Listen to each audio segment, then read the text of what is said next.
Chapter 1. Whoosh, whoosh. ZD opened her mouth wide and tried her best to breathe, even though her chest was already aching. She was sweating profusely. As a mage, her delicate body was now bursting with amazing power, surprising even herself. Faster, faster! I have to get away from here as soon as possible. ZD's mind was filled with thoughts of escaping. This was a dense rainforest. The scorching sun shone through the gaps between the layers of leaves in the rainforest. The air was humid and hot, and the dense vegetation grew extremely luxuriantly because of the abundant rain. The vines and roots intertwined, forming layers of obstacles. ZD had a head of curly black hair, and her wheat-colored skin was oozing with sweat, which made her look even smoother and more tender. Her facial features were exquisite, outlining an extraordinarily beautiful face. The most attractive thing was that she had a pair of big purple eyes, as clear and bright as amethyst. The girl was wearing a green long shirt and pants, a pair of deerskin boots, and a magic robe on the outside. Whether it was the magic robe or the long shirt and pants, they were all torn in many places. There were even a few wounds that were hastily bandaged, but because she was using all her strength at this moment, these wounds were constantly bleeding. The pain radiating from her wounds was tormenting the frail young girl. She stretched out her hand with difficulty, pushing aside the green leaves that were blocking her vision, and then tried her best to take bigger steps on the moist ground that was covered with vegetation. There was a thick hemp rope on her shoulder, and behind the hemp rope seemed to be dragging something heavy, causing the hemp rope to weigh heavily on the girl's tender shoulder. Although the magic robe was tough, the inner lining had already been worn out, and the girl's shoulder was already burning with pain. Pushing aside the leaves, ZD was disappointed to find that there was a large dense forest in front of her. The tall broad-leaved trees and the short shrubs together formed a thick wall. Damn it, I have to change paths. The girl subconsciously bit her lips, and her heart became even more anxious. She knew that the current situation was extremely urgent, and everything was a race against time. Her mind was spinning rapidly, but she still wisely gave up on moving forward, and changed her path slightly to the left. Dash! Suddenly, a shrill scream came from afar. The girl trembled, as if she was electrocuted. Then, the sense of danger and urgency was like the giant claw of a monster, suddenly grabbing her heart. At this moment, there was only one voice left in her mind: run, run, run. Leave everything behind, don't care about anything else. Otherwise, you will be killed by that vicious wolf. Just like those guards, you will be torn apart, chewed up, and finally swallowed into its stomach. The girl's face was pale, and her eyes filled with panic, but when her gaze looked behind her, she became firm again. She dragged the rope, the rope, the rope, the rope, the rope, the rope, the rope, the rope, the rope, the rope, the rope, the rope, the rope, the rope, the rope, the rope, the rope, the rope, the rope, the rope. For some reason, this young man's eyes were tightly shut and he was unconscious. However, he had dazzling golden hair, and his facial features were extremely handsome. He had a natural air of nobility. The rope, the rope, the rope to her. In such a critical period of life and death, she had to drag along a burden that was even heavier than herself. It was tantamount to handing over her own life. Looking at the young man on the stretcher, ZD clenched her teeth. Then, without any hesitation, she suppressed the panic and nervousness in her heart, and continued to drag the stretcher, resisting the terrifying pressure of death and moving forward with all her might. Huff, huff, huff, ZD was panting, her thin body was already weak, and at this moment she was faintly reaching her limit. It was quiet behind her, and there were no more screams. This meant that the battle was over, and it was very likely that the next moment, the evil wolf would represent the arrival of the Grim Reaper. She wanted to, but lacked the strength. She couldn't run, and could only drag the stretcher step by step, moving forward with difficulty. The dense forest in front of her suddenly thinned out, gradually revealing the blue sky. The sound of flowing river gradually became clear, and not long after, a small river appeared in the girl's vision. The two sides of the river were covered with dense unknown aquatic plants, and the river was not rapid, nor deep, but the river was wide. The girl estimated that the river was most likely only up to her waist. But she didn't dare to step into the river.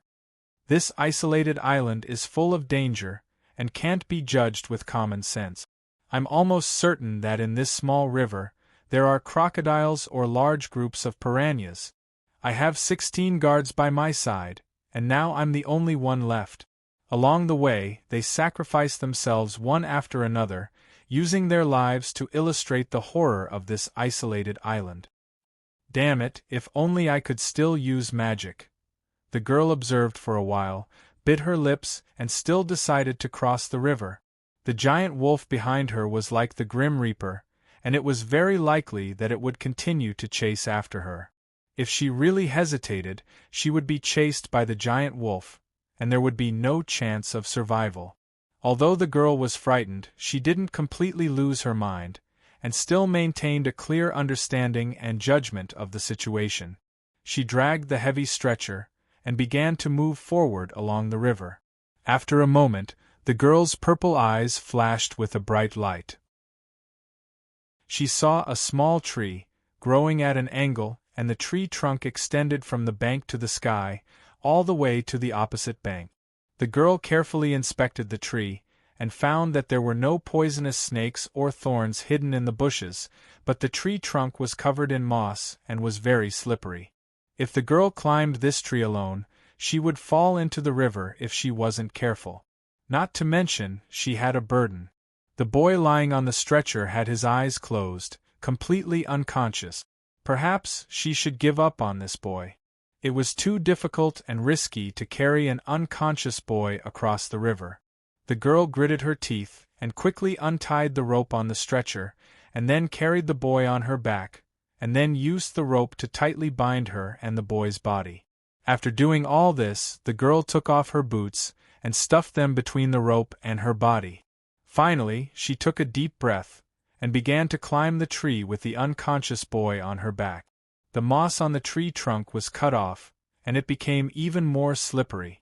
"I can do it! I can do it! ZD, you can't fall here. You are the president of the Wisteria Chamber of Commerce. You must avenge your father." The brave girl kept cheering herself on. She used all her strength to climb the tree trunk, and moved forward again and again. Her purple eyes looked forward, full of determination. Finally, she succeeded in climbing over. Because of the weight of the two people, the small tree trunk was pressed down, causing the young girl to reach the other side of the river. The tree trunk was pressed down to the ground. This made it easier for the girl to land safely. Without the pressure of the two people, the tree trunk rose up again, and the branches and leaves swayed, creating a gust of wind. The girl was still carrying the boy on her back, and weakly knelt on the ground with her hands supporting her body. Her face was pale, and she saw sweat dripping from the tip of her nose and chin, falling on the dense grass on the ground. Her head was slightly dizzy, but her heart was filled with joy. "Unbelievable! I did it! I really climbed over!" The girl gasped for breath, and the dizziness gradually subsided, but her limbs began to show signs of numbness. This was the after-effect of using all her strength. The girl took out her boots from her waist, and tried to put them on. At this time, she found that there were large abrasions on the inside of her feet. Her fingernails were all broken and bleeding. She was too nervous when she was climbing the tree trunk.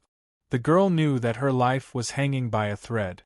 Because she was carrying the boy, if she was slightly unsteady, she would not be able to find balance, and would fall into the river in an instant.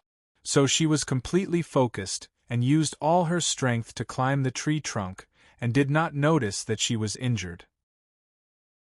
But now, the girl's arms, fingers, and legs began to feel pain, and it was getting more and more intense. In addition, her arms and legs were trembling, and she was sweating too much. Her physical strength was at its limit, and she began to feel cold. The girl's mouth was dry, and although her chest was heaving less, she was getting more and more tired. The unconscious boy was still lying on her back. At this time, the girl felt that the boy was getting heavier. The girl tried to put on her boots again, but at this time, roar! A wolf's roar suddenly came, and then a figure as big as a calf fiercely rushed out from the dense grass. The girl's body and mind trembled, and she subconsciously turned around and saw a dark blue giant wolf. At this moment, her pupils were locked, as if she had fallen into an ice cave. The giant wolf bared its teeth, and there were still bits of fresh meat between its teeth. The wolf's eyes were red, and it stared at the girl, full of violent killing intent. The girl fell into the grass on the shore. She turned around in such a hurry that she forgot that she was carrying the boy. The boy's weight brought a strong inertia, and the girl fell to the ground. Such a weak and sorry state stimulated the giant wolf's ferocious nature. But the giant wolf still stayed on the other side of the river. It jumped in place, paced back and forth, and looked at the murmuring river, revealing a clear look of fear. Seeing the giant wolf's behavior, the girl immediately understood how wise her previous actions were. But in the next moment, the giant wolf also saw the tree trunk, and it actually copied the girl, and began to step on the tree trunk that extended to both sides of the river. There was no doubt that this violent giant wolf also had a frightening intelligence.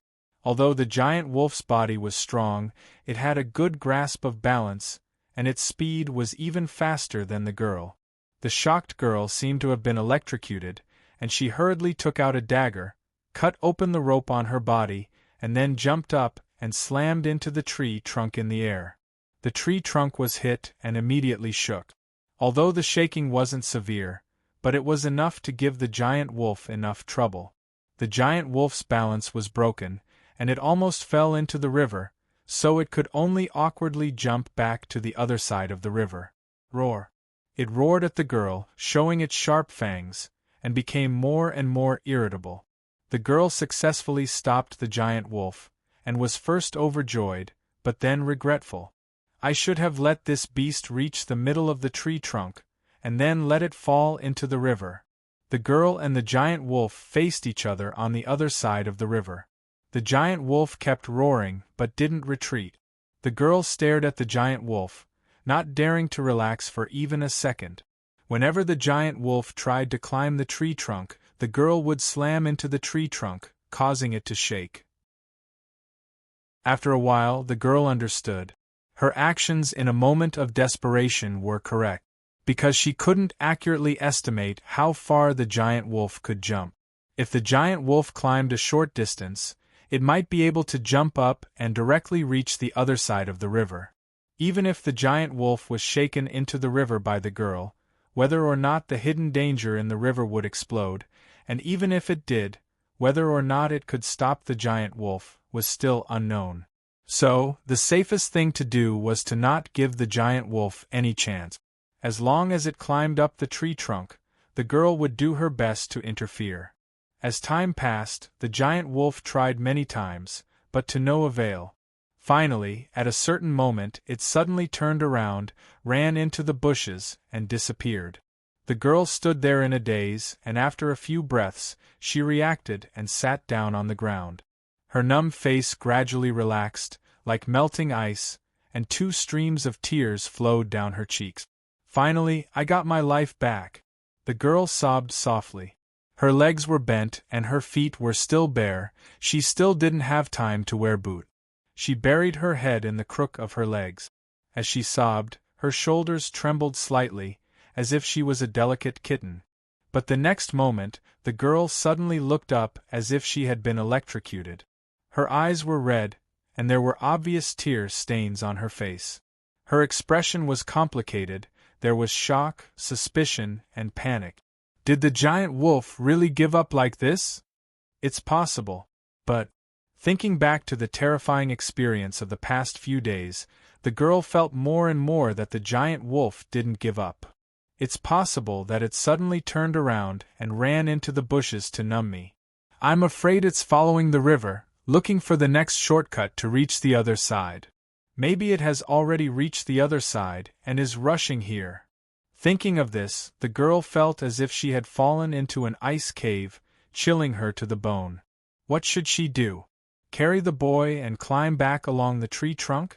Not to mention, the tree trunk was a certain height from the ground, and it would be difficult for the girl to carry the boy up. What if the giant wolf stayed where it was? Climb to the middle of the tree trunk and stop? That was even more impossible. It would consume too much stamina. The girl was well aware of her current stamina, and she didn't have the confidence to climb the tree trunk again. Thinking back to the journey, the girl's heart was filled with relief and fear. Carry the boy and continue forward? If the giant wolf chased after them, it would be a dead end. Even if the girl was carrying nothing, her speed would be far slower than the giant wolf. Then there's only one choice left. A determined light flashed in the girl's eyes.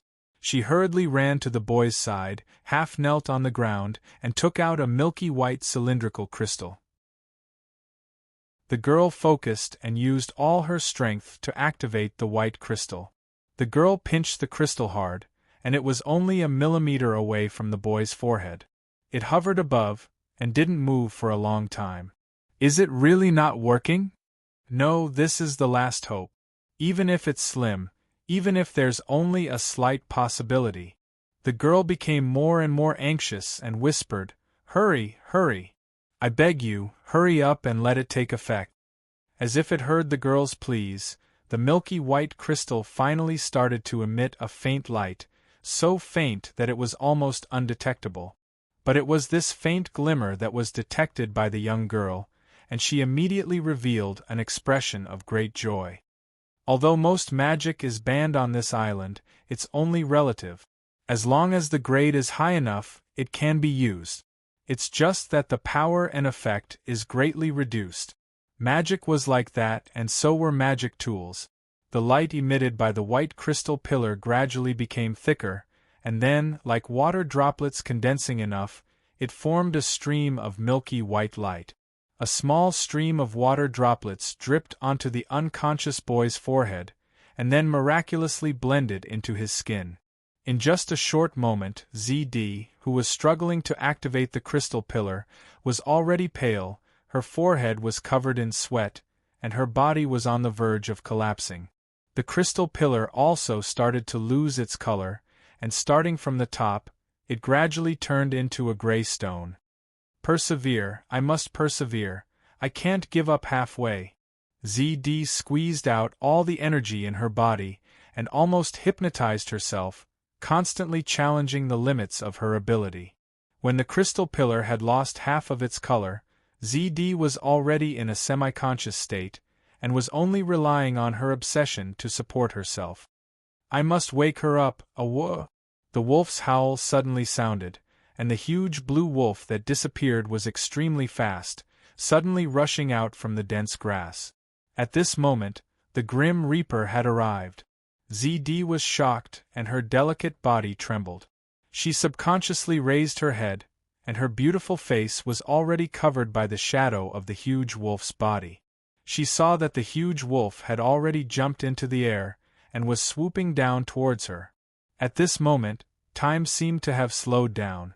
The wolf's mouth was wide open, revealing ferocious sharp teeth, and even splashing saliva. Am I going to die? ZD's consciousness wanted to struggle, but her body was already unresponsive, and she had already exhausted all her energy. I can't accept this. The strong aura of death hit her in the face, and the girl's purple eyes carried a final hope, looking at the crystal pillar in her hand. That crystal pillar. 2/3 of it had already lost its color, and turned into gray stone, but there was still 1/3 left. There's no hope. The girl's face instantly turned ashen, and she lost all her energy, her head drooped slightly, and her eyes were tightly shut.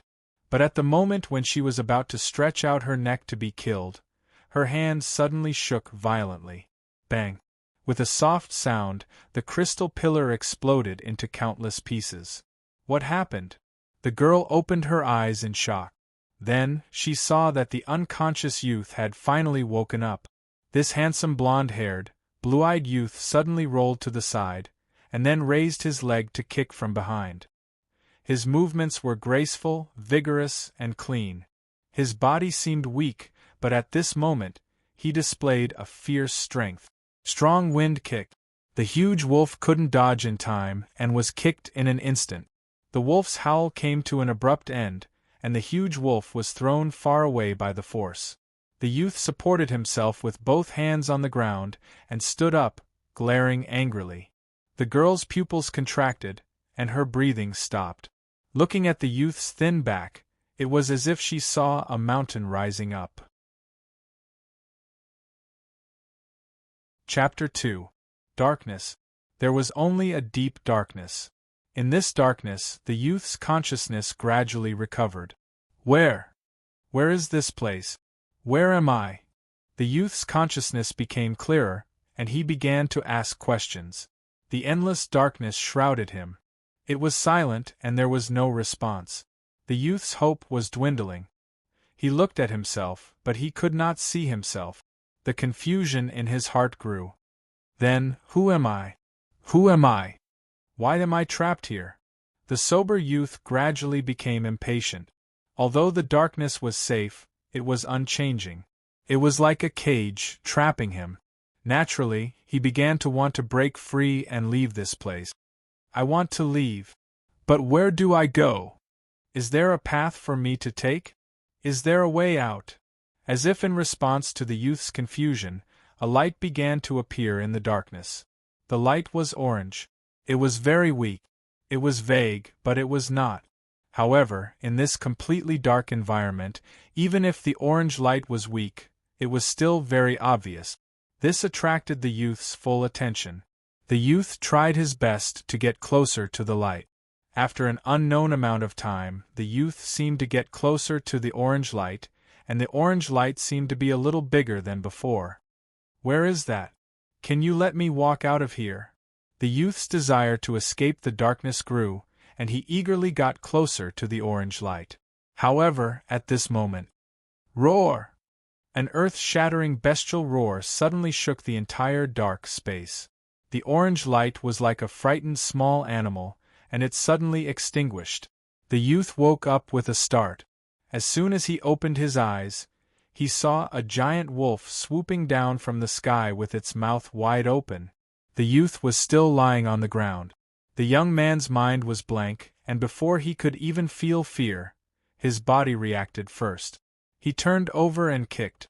At this moment, his entire body was like a crossbow, and his legs were the arrows that shot out. Bang! The youth's leg kicked the giant wolf's abdomen, and with one blow, the giant wolf was sent flying. The youth's palms pressed against the ground, and he used force to get up. Someone's here? As he got up, the youth hurriedly glanced and saw the girl Zd. It was just a fleeting glance, but he didn't have time to think too much. The huge wolf gave him a strong sense of threat, which made his heart tremble. Fear quickly overflowed in his heart. This is a silver-ranked magical beast. The danger was still there. The young man's eyes glowed brightly as his gaze locked onto the giant wolf. Plop! Water splashed everywhere. The giant wolf was sent flying by the youth's kick. Unable to leverage its momentum in midair, it drew an arc and fell into the river. This was not surprising. Zd was originally by the river and was very close to the river. The ferocious giant wolf fell into the water, but it let out an extremely terrified howl.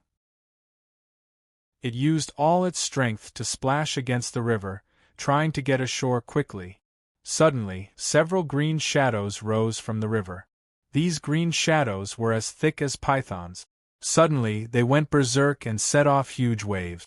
Almost instantly, the green shadow tied up the wolf and dragged it into the water.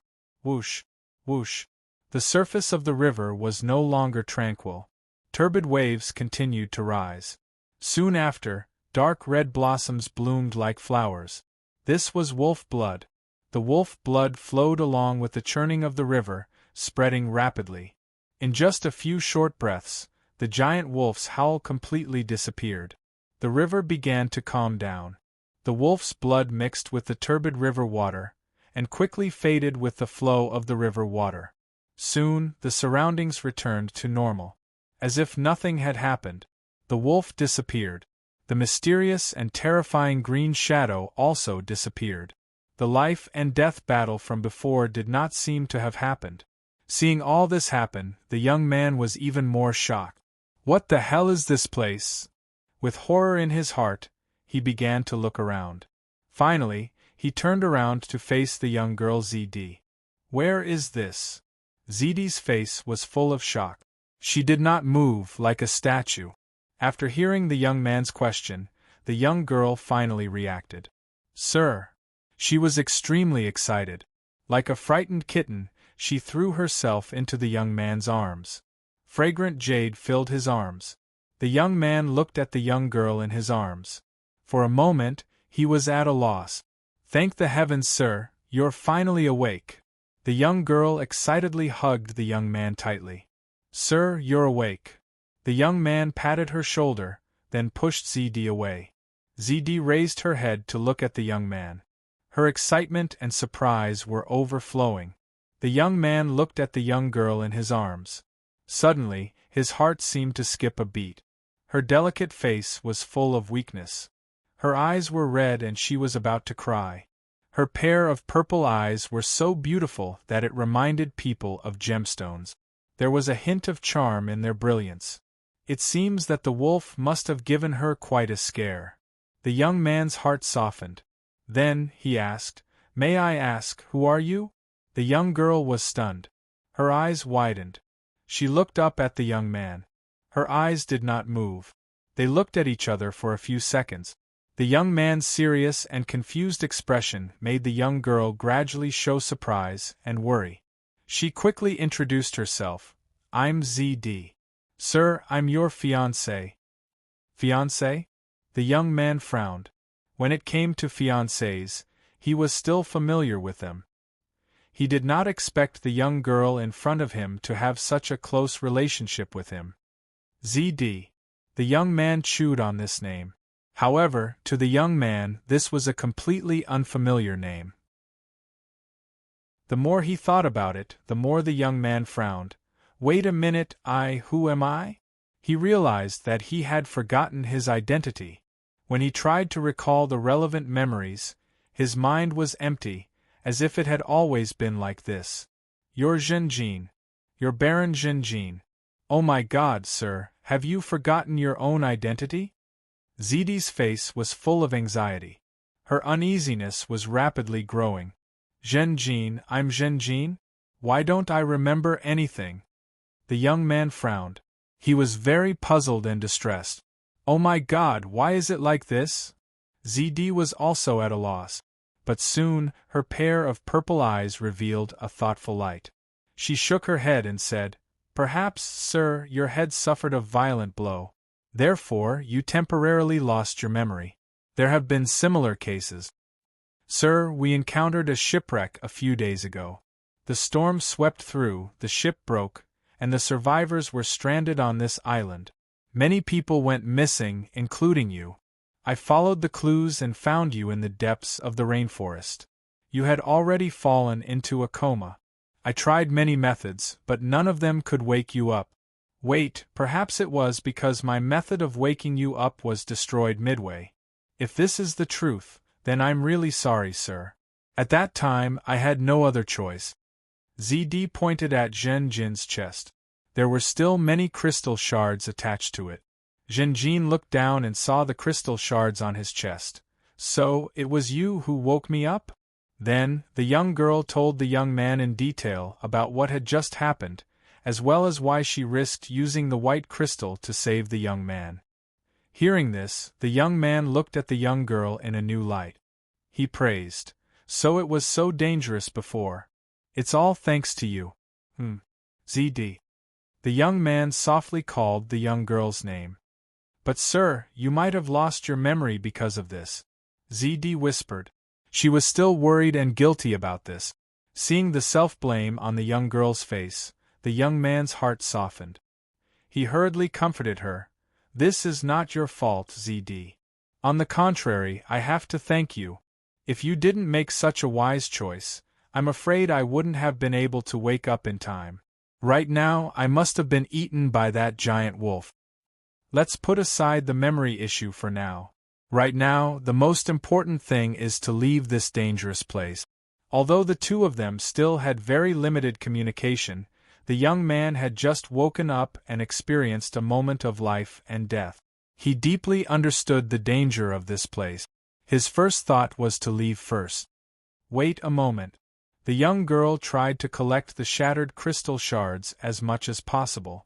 Among them, most of the crystal shards were still attached to the young man's clothes. Perhaps these will help Sir to recover his memory in the future.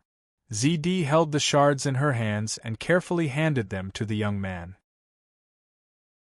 The young man looked at the shards and found that some of them were gray stone shards, while others looked like milky white crystals. He couldn't help but recall the situation when he was unconscious. He couldn't help but guess. Could it be that the light I saw in the darkness was made by this crystal? What exactly are these? The young man Jinjin was curious. Angel's Tear. According to ZD's introduction, this was a high-grade magic tool. This island is very strange. Magic and Dochi cannot be used.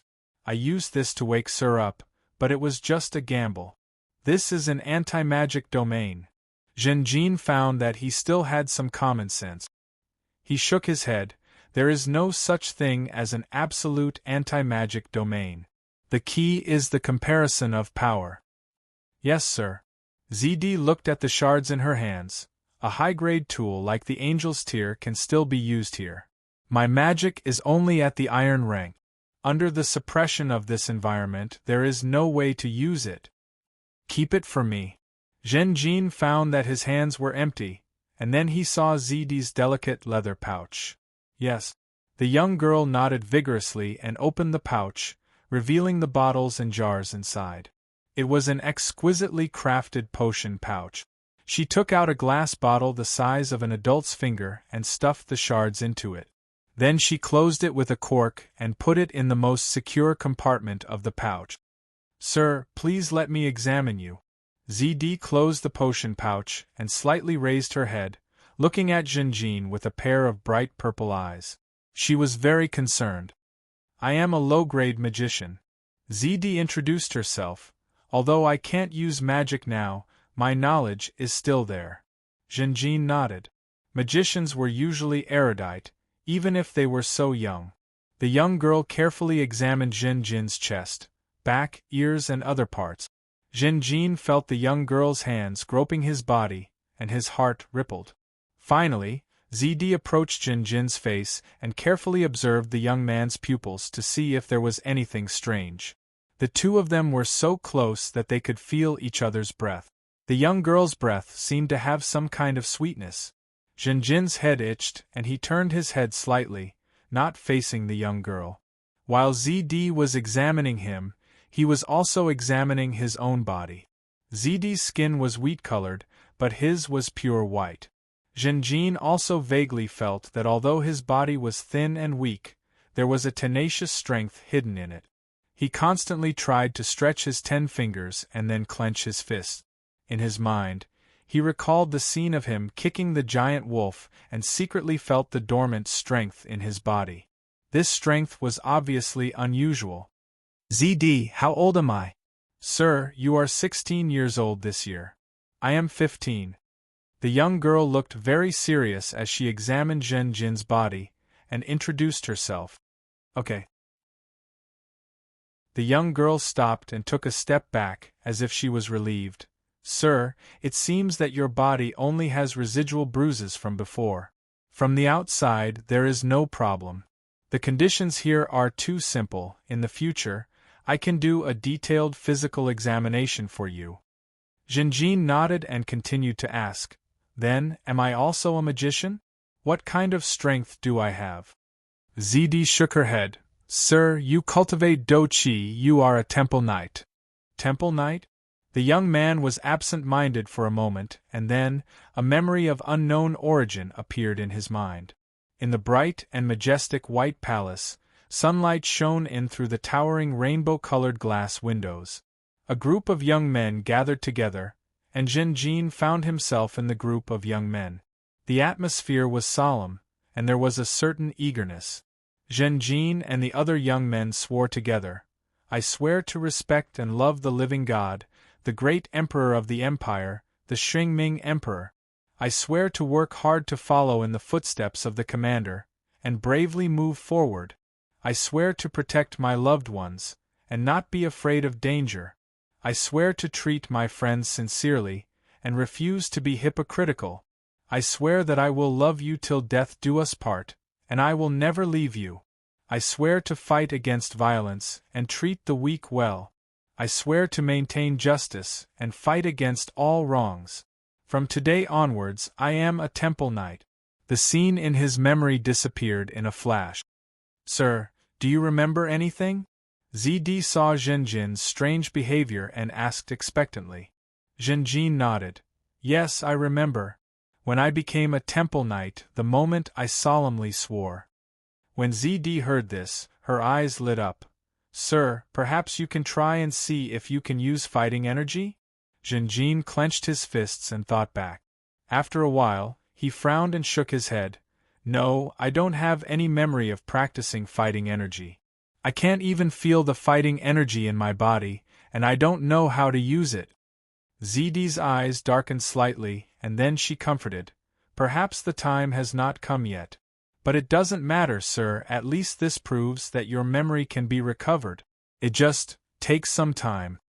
Zhenjin nodded. He felt that although the girl in front of him was weak, she was optimistic and had a tenacious personality. Since he woke up, the girl had been comforting him. However, there were still clear traces of tears on the girl's cheeks. Her fingernails were broken and bleeding slightly. Her feet stepped on the grass, and she didn't have time to put on her boots. Although ZD only gave a brief description, Jean Needles already knew the danger of the previous scene. Life and death could be described as a thin line. The most commendable thing was that no matter how dangerous the situation was, the girl didn't give up on him while he was unconscious. It could be said that she didn't leave him, and didn't care about life or death. The oath of a temple knight was still in his ears. "So, I am a knight, a noble temple knight." Zhenjin felt the glory and raised his head slightly, pride rising in his heart. At the same time, a warm feeling gradually spread in Zhenjin's heart. "Then, let me protect you from now on. Strong purple-eyed girl, my fiancée." Zhenjin swore in his heart. Chapter 3. Zhenjin and ZD cautiously walked along the river. The river gurgled, the banks were lush and green, and the vegetation was quite dense. The two walked for a while, the river gradually narrowed, and the terrain slowly rose, finally forming two mounds, separated by the river, looking at each other from afar. The two mounds were not far apart, rooted on both sides of the river, but extended a section above the river. The vegetation on the mounds was sparse. Zhenjin and ZD went up the mound, observing along the way. "ZD, your guess is right. That wolf really came from here." Zhenjin's tone was quite certain, because the traces left by the wolf were quite obvious. He looked at the girl in front of him, and his evaluation of her in his heart increased by another level. Before the two of them set off, ZD had taken the initiative to go back. Zhenjin agreed with this suggestion. The environment of this island was dangerous, and the two of them were empty-handed. It was very dangerous. More importantly, they lacked water and food, and it was very difficult to gather them by themselves. The previous search and rescue team had brought a lot of supplies, but going back the way they came was too risky. Previously, ZD climbed the tree trunk, crossed the river, and came to the other side of the river. Now, after the accident, the tree trunk was not stable, and the surface of the tree trunk was very slippery. Zhenjin had no experience in climbing, and ZD said frankly, although she succeeded once, she did not have the confidence to climb again. It was too risky. The first success was simply a miracle. Once they fell into the river, they would probably arouse the hidden green vines in the river. These green vines were as thick as pythons, and the silver-level blue giant wolf was entangled by the green vines. Without any resistance, it lost its life. Zhenjin speculated that these green vines hidden in the river were at least silver-level creatures. But its breath had always been restrained and could not be felt. If Zhenjin and ZD fell into the river, there was absolutely no chance of survival. So, ZD went on to suggest that they might as well explore the direction of the giant wolf. Now it seemed that her suggestion was indeed correct. Although the wolf was ferocious, it was not in human form and was not good at climbing. Moreover, it was well aware of the dangers in the water, so the path it took to attack was also very useful. The two climbed up the mound. The highest point of the mound was about 3 meters above the ground, but it was still more than 4 meters away from the mound on the other side. After discovering this, ZD couldn't help but be afraid and glad. Fortunately, I shook the trunk in time before, making the wolf unstable and unable to jump. Otherwise, I'm afraid I would have already been buried in the belly of a wolf. A distance of more than 4 meters, Vicious Wolf could jump over, and Zhenjin, who had practiced Douqi, could also try. But for ZD it was a big challenge. We can build a temporary wooden bridge. Zhenjin quickly came up with an idea. Although animals were ferocious, humans were intelligent and could make tools. This was a huge advantage. Zhenjin looked around and made his choice. He walked a few steps and arrived under a tree. The trees on the mound had sparse branches and leaves, which was obviously different from the normal rainforest on the river bank. Zhenjin stretched out his hands and grabbed a branch. With a light shout, he suddenly exerted force. This branch was as thick as an adult's thigh, and under Zhenjin's strength, it immediately bent violently. However, what followed was a stalemate. Zhenjin used all his strength, and blood filled his face, but the branch showed toughness, which surprised him. In the end, the branch did not break, and Zhenjin's follow-up strength was getting weaker and weaker, so he could only give up temporarily. He shook his head and glanced at ZD. Then, he looked at the branch that made him fail. He gritted his teeth and said with a trace of anger, "Try a few more times, and I will definitely be able to break it." The look of expectation in ZD's eyes did not fade at all, and she nodded.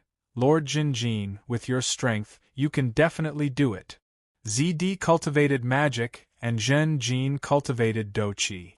Even if he could not use Douqi, the process of cultivating Douqi had molded Zhenjin's strong body. Zhenjin's strength, speed, and other attributes were far superior to the average person. However, ZD quickly said, "Lord Zhenjin, these mounds are a bit strange. The soil is reddish-brown, and the trees that grow on them also seem to be more resilient than normal trees."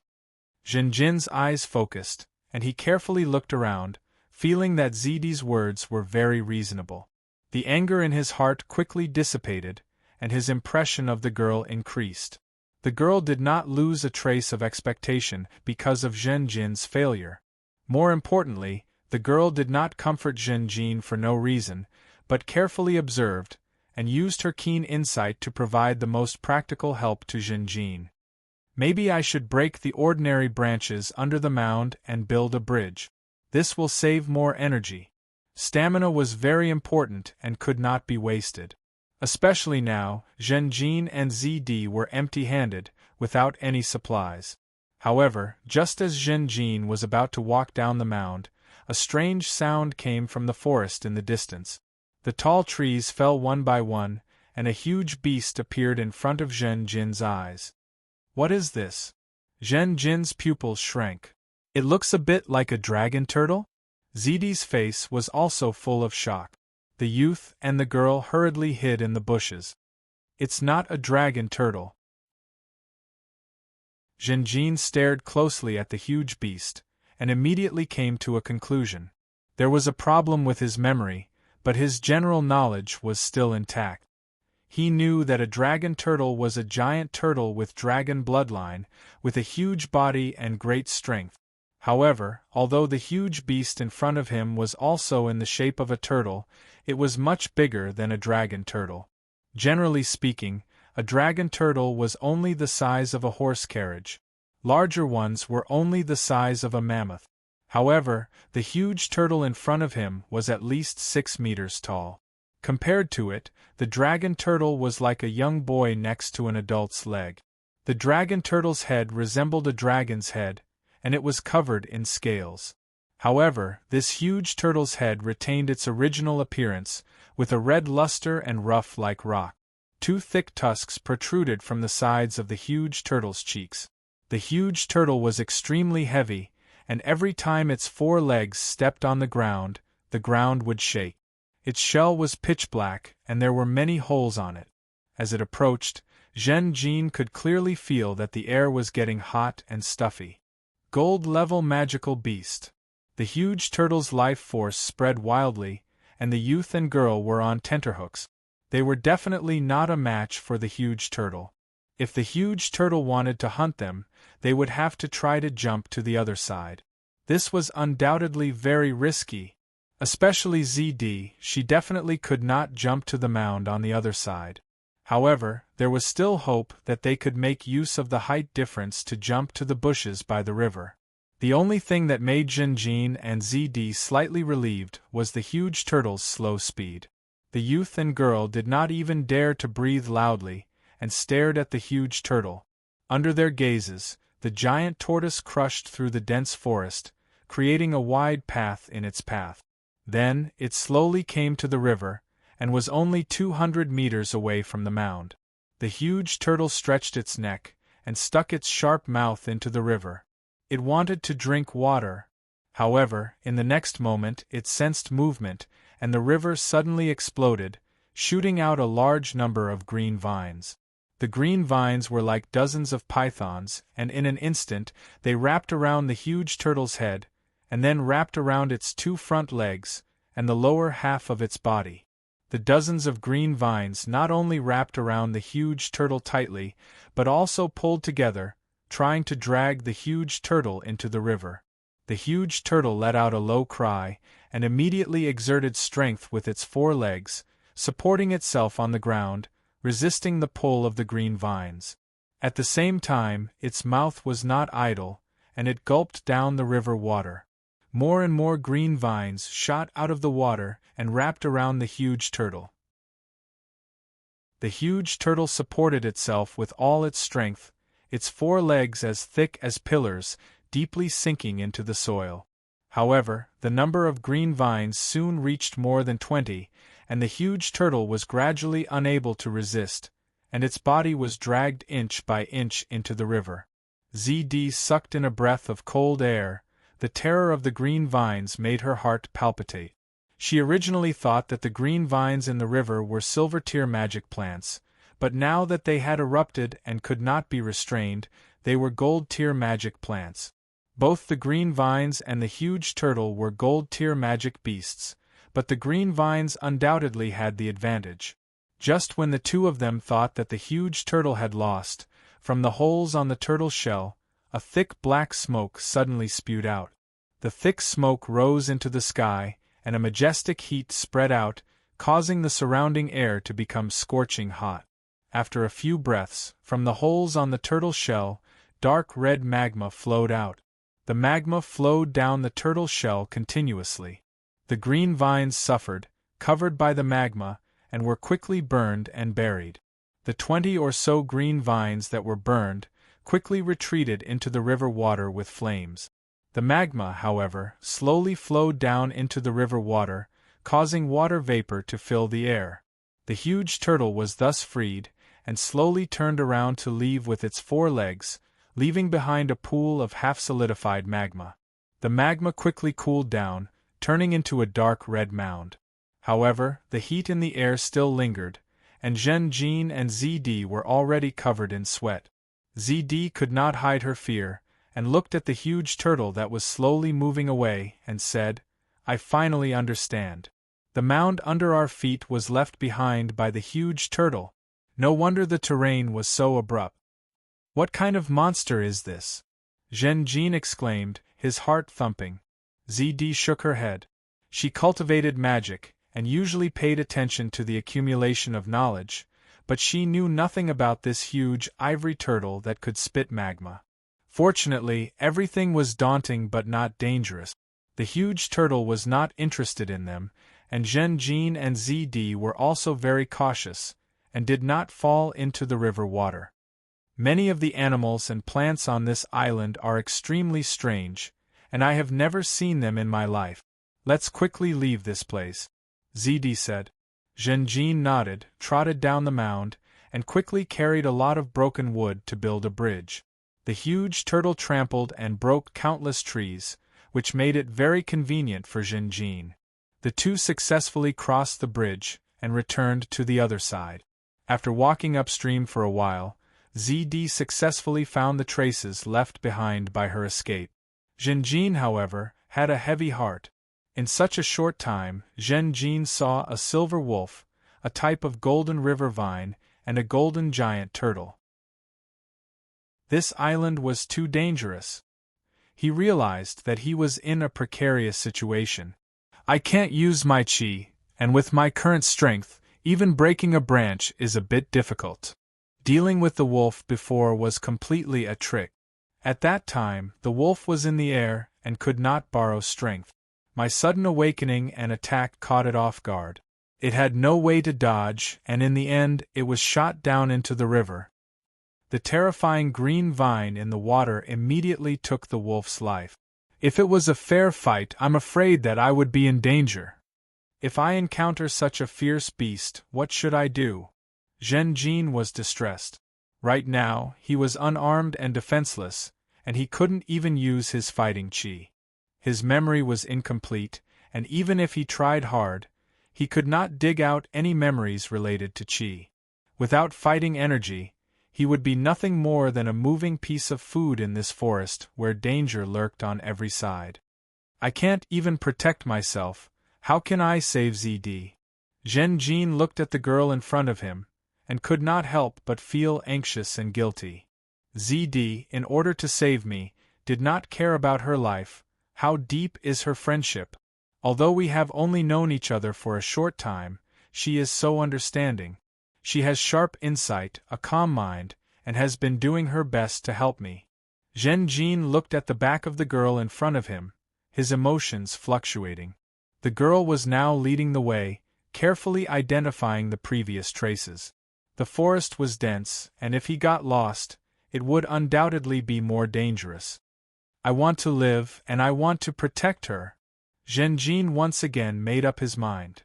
Right, ZD. Zhenjin broke the silence, and took the initiative to ask, "How is my strength?" Without a way to sense chi, Zhenjin could not even detect his own strength at this time. The girl slowed down her pace, slightly turned back, and replied in a measured tone, "Sir, the outside world recognizes your strength as black iron." Zhenjin could not help but raise his eyebrows slightly. ZD's answer was very interesting. Recognized by the outside world? Zhenjin asked again, and slightly raised his arm to the front, indicating that the girl should speak as they walked. Yes. ZD nodded and continued to explore. Sir, the strength you usually show is black iron. But according to my speculation, it is definitely more than that. Because this time, sir, you are crossing the sea to compete for the position of White Sand City's lord. And the lord of a city has to be at least silver to be able to convince the public. This time, the answer was even more informative. Zhenjin quickly thought. His memory was incomplete, and most of it was about himself, but his general knowledge and current affairs were still relatively complete. At least he did not lack in this aspect. The Xingming Emperor of the human race was a man of great talent and vision. Not only did he unify the human continent, but he also formed an expeditionary army to cross the ocean and invade the wilderness continent. White Sand City was a castle built by the human race on the wilderness continent, a nail that the Xingming Emperor embedded in the wilderness continent. There were more than a dozen bridgeheads similar to White Sand City, and the number was still increasing. New castles were constantly being built. From the beginning, the human castles were quickly being placed in the center of the wilderness continent. Zhenjin was a member of the human race's expedition against the beastmen, but he was not the vanguard, but a follower. I want to compete for the position of White Sand City's lord? Although there are Black Iron City's lords in the wilderness continent's White Sand City, I'm afraid there won't be a Black Iron City's lord. Zhenjin analyzed in his mind. Whether it was fighting aura or magic cultivation, it would bring about the sublimation of the essence of life. Bronze rank, black iron rank, silver rank, and gold rank. Bronze were the elites of the human race. Often, the captains in the army were at this level of cultivation. Black iron was higher than bronze, and the essence of life was one level higher. They were usually the backbone of organizations and forces. ZD was one of them. Silver was qualified to be the lord of a city and could suppress an area. Gold was even rarer. They were usually the pillars of a large noble or a small kingdom. Based on this, I should have the strength of a silver. I'm 16 years old this year, and I'm already a silver. My talent is indeed extraordinary. Not only that, I should have kept this a secret, causing the outside world to only acknowledge that I'm at least black iron. It seems that although I'm young, I'm still quite shrewd. Zhenjin continued to deepen his understanding of himself. At his age, even if he was at the black iron rank, it was already quite impressive. ZD was like that. To have a silver cultivation at the age of 16, she was worthy of the title of a genius. Of course, there were even more geniuses. To have a gold cultivation at the age of 16 was not impossible. But it was usually quite rare within a country. If Zhenjin had a gold cultivation, he might not have been sent to the wilderness continent to take the risk of competing for some White Sand City lord position. Such a genius of a country would have long been protected by forces or killed in advance. Thanks. By Yishur Wu Di, Demon King Fong Yuan, Roses Do Not Smell Sweet Because of Its Name, Drew Teacher, Hysterical Elegance, Desolate Ancient Moon, Firmament Haruno, Little Caddy Under Turin City, Book Friend 20180430083646647, Zhou Yong 00, Atkulk have become the alliance leader of the new book, Unlimited Blood Core. In just one day, I've seen many familiar IDs. Old friends are all here, and we're all together again. This feeling is great. I bow to thank everyone for their support. Reminder: there are still many friends asking me about True Master Gu and Unlimited Blood Core. My personal ability is limited, and I can't reply to all of their private messages. So, it's best if everyone can take a look at the preface of this book. It has already answered many basic questions. To answer some more questions. 1. This book will be updated around 4,000 words a day during the new book's release, and the update time is around 12 o'clock. It will be released on Qidian website. Please try to support it as much as possible. 2. Unlimited Blood Core, official Penguin Group chat 676199473 has been opened. 3. It has been opened. 4. It has been created. 5. After being reminded by many friends, I know about the investment. Make a bold investment, you won't lose out, you'll definitely make a profit. 6. Unlimited Blood Core has a slightly cold-blooded style. 7. The character column will be opened this afternoon. 8. Everyone take your time to read. I'll tell everyone responsibly that the later chapters will get more and more interesting. In the future, please don't go back to the previous chapters to spoil things. Chapter 4. Zhenjin and ZD shuttled through the dense forest. The leaves above their heads were getting thicker, almost covering the entire sky. The air was extremely hot and humid. The vines wrapped around them, and if they were not careful, they would trip. Stepping on the ground, they felt soft, because there were many rotten leaves on the ground. ZD's footsteps paused. It's nearby. Zhenjin's eyes narrowed. He knew what the girl meant. This was the place where she had separated from the others and escaped alone. According to ZD's description, when the wolf was chasing them, in order to stall for time, the last 3 guards stayed here and did their best to delay the wolf, giving ZD and the unconscious Zhen Jin a chance to survive. After walking for a few more steps and going around a thick tree, the two of them saw a corpse. In the bushes, the 2 corpses were a dozen steps away from each other, emitting a strong smell of blood. Their eyes were wide open, and their faces were still filled with fear and anger. ZD could not help but hold her breath and stop in place. Zhen Jin took a few steps forward and bent down to investigate. Whoosh! Suddenly, a thick black and red line, like an arrow from a crossbow, shot from under the corpse, aiming at Zhen Jin's face. Zhen Jin's hair stood on end, and his pupils shrank to the size of a needle. He reached out his hand. In an instant, he caught the thick black and red line. Hiss! Zhen Jin's finger caught the thick black and red line on the head, and he immediately saw it was a very strange poisonous snake. The poisonous snake's scales were black, and its head was bright red. From the head to the back of the snake, all the way to the tail, it formed a clear red line. And on both sides of the poisonous snake's body, there were hundreds of centipede-like black legs. This is a bronze-ranked magical beast. Zhen Jin felt the life force of the centipede snake, and immediately showed a strained expression.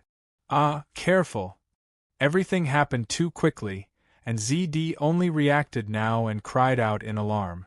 This is a blood-thread-flying snake. The poison is very strong, and it will die within a few breaths. ZD hurriedly explained, and its centipede legs can even pierce through leather armor. Just as he finished speaking, the bloodline centipede's counterattack arrived. It twisted its body and wrapped itself around Zhen Jin's arm. The hundreds of centipede legs were almost all embedded into the young man's arm, and they were getting deeper and deeper. Blood gushed out, and pain assaulted Zhen Jin's head. At the same time, Zhen Jin felt his arm being squeezed by a huge force. His flesh and blood seemed to be squeezed into a pulp, and his arm bones were also groaning. He hurriedly exerted force with his fingers, wanting to strangle the snake to death. However, the snake's bones were very hard, and the snake's scales were also very tough and slippery. Zhen Jin shouted in a low voice as he pressed the snake's head to the ground. His other hand quickly pulled out a dagger, raised it high, and fiercely stabbed down. The dagger seemed to have pierced through a hard rock, nailing the snake's head to the ground. The venomous snake retaliated before its death, its centipede legs digging in by an inch, causing Zhen Jin's arm to become even more bloody. However, after a few breaths, the venomous snake's body went completely limp. Although it no longer had the power to bind him, the hard centipede legs were still embedded in the young man's flesh. Zhen Jin gritted his teeth, retrieved the dagger, and quickly retreated. Only after he was far away from the corpse did he pull out the centipede legs one by one. ZD hurriedly took out the medicinal powder from her waist pouch and sprinkled a layer of it on the wound on Zhen Jin's arm. She then took out a white bandage and quickly bandaged the young man's wound. The wound was rather deep, but Zhen Jin's physique was very good. Coupled with the effects of the medicine, the bleeding stopped very quickly. Moreover, a cool and even somewhat sour feeling, mixed with a faint pain, was constantly transmitted from the wound to Zhen Jin's head. What kind of medicine is this? It's so effective? Isn't it said that the use of magic and fighting aura is forbidden on this island? Zhen Jin was curious about the medicine's immediate effects. This is a kind of medicinal herb that originates from the barbarian tribes of the Frost Land. This isn't a magic medicine, but simply makes use of the nature of the herb, ZD explained. Magic medicine was a method used by potioneers to successfully mix the ingredients and magic power within to form a balanced and stable state. Because this kind of medicine contained magic power, it often took effect quickly and with outstanding result. ZD looked at Zhen Jin's wound, her eyes somewhat red. She said with shame and guilt, "Fortunately, the centipede legs aren't poisonous. I'm sorry, my lord, for causing you to be injured. I should have told you this information earlier. Zhenjin couldn't help but feel pity for the young lady. He shook his head and hurriedly consoled her. This isn't your fault. After crossing the river, they hurried through the forest, extremely vigilant of their surroundings. Even if there was some communication, it was limited, and they did their best to avoid distracting each other. The speed at which the bloodline centipede had emerged from the corpse was too fast, beyond Zhen Jin's expectations. Even a snake on this island is so strange and sinister. Zhen Jin returned to his previous position and used the front end of his dagger to pry open the snake's head, then conveniently cut open its body. If only I could use my fighting aura, I wouldn't have been injured. Zhen Jin sighed inwardly. Regardless of whether he had silver or iron rank fighting aura, as long as he had used his fighting aura to defend himself, it would have been very difficult for the centipede legs to pierce through his arm. Zhen Jin observed the insides of the poisonous snake's body. There was a large amount of undigested food in the snake's belly. The young knight's eyes flashed. It seems that this kind of centipede likes to devour the internal organs of its prey and lives on blood. No wonder it emerged from the corpse. Strange. After searching twice, Zhen Jin felt puzzled. Where is the crystal core of this magical beast? Magical beasts could absorb natural elements and brew their own magic power. This kind of magic power would accumulate over time and form a crystallization of magic power, a magical beast's crystal core.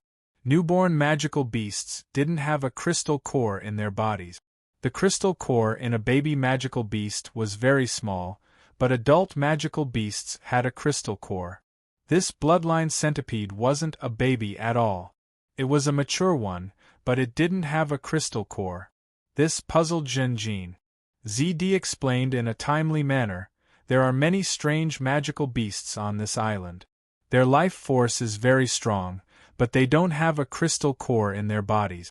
The search and rescue team killed some magical beasts before, but they didn't find any crystals in their bodies. But perhaps it's also because of this reason that these magical beasts haven't displayed any similar spells. I see. Zhen Jin finally understood. Although the value of the demonic beast's crystal core was not small, if these demonic beasts could not use such spells because of the lack of magic crystals, it would definitely be more beneficial than harmful for Gold Needle and Purple Stem. Zhen Jin thought of the fight between the green vine and the giant tortoise. The lava that the giant tortoise spewed out didn't have any fluctuations of magic power. It wasn't a spell that it activated by using its magic power. It was a kind of biological instinct. This wasn't strange. Some dragon beasts had special structures in their mouths such as poison gland pouches, sulfur pouches, and so on. They could spit out the venom and sulfur in the pouches at the same time as they spit out air, forming a venom spit or a flame spit. This wasn't a spell, but an ability of the creature itself. After dealing with the bloodline centipede, Zhen Jin went to check the corpses again. The two guards on the ground were already dead. One of them had a fatal wound on his throat. His entire neck was almost bitten off, leaving only a trace of flesh at the back of his neck. The other person was even more tragic.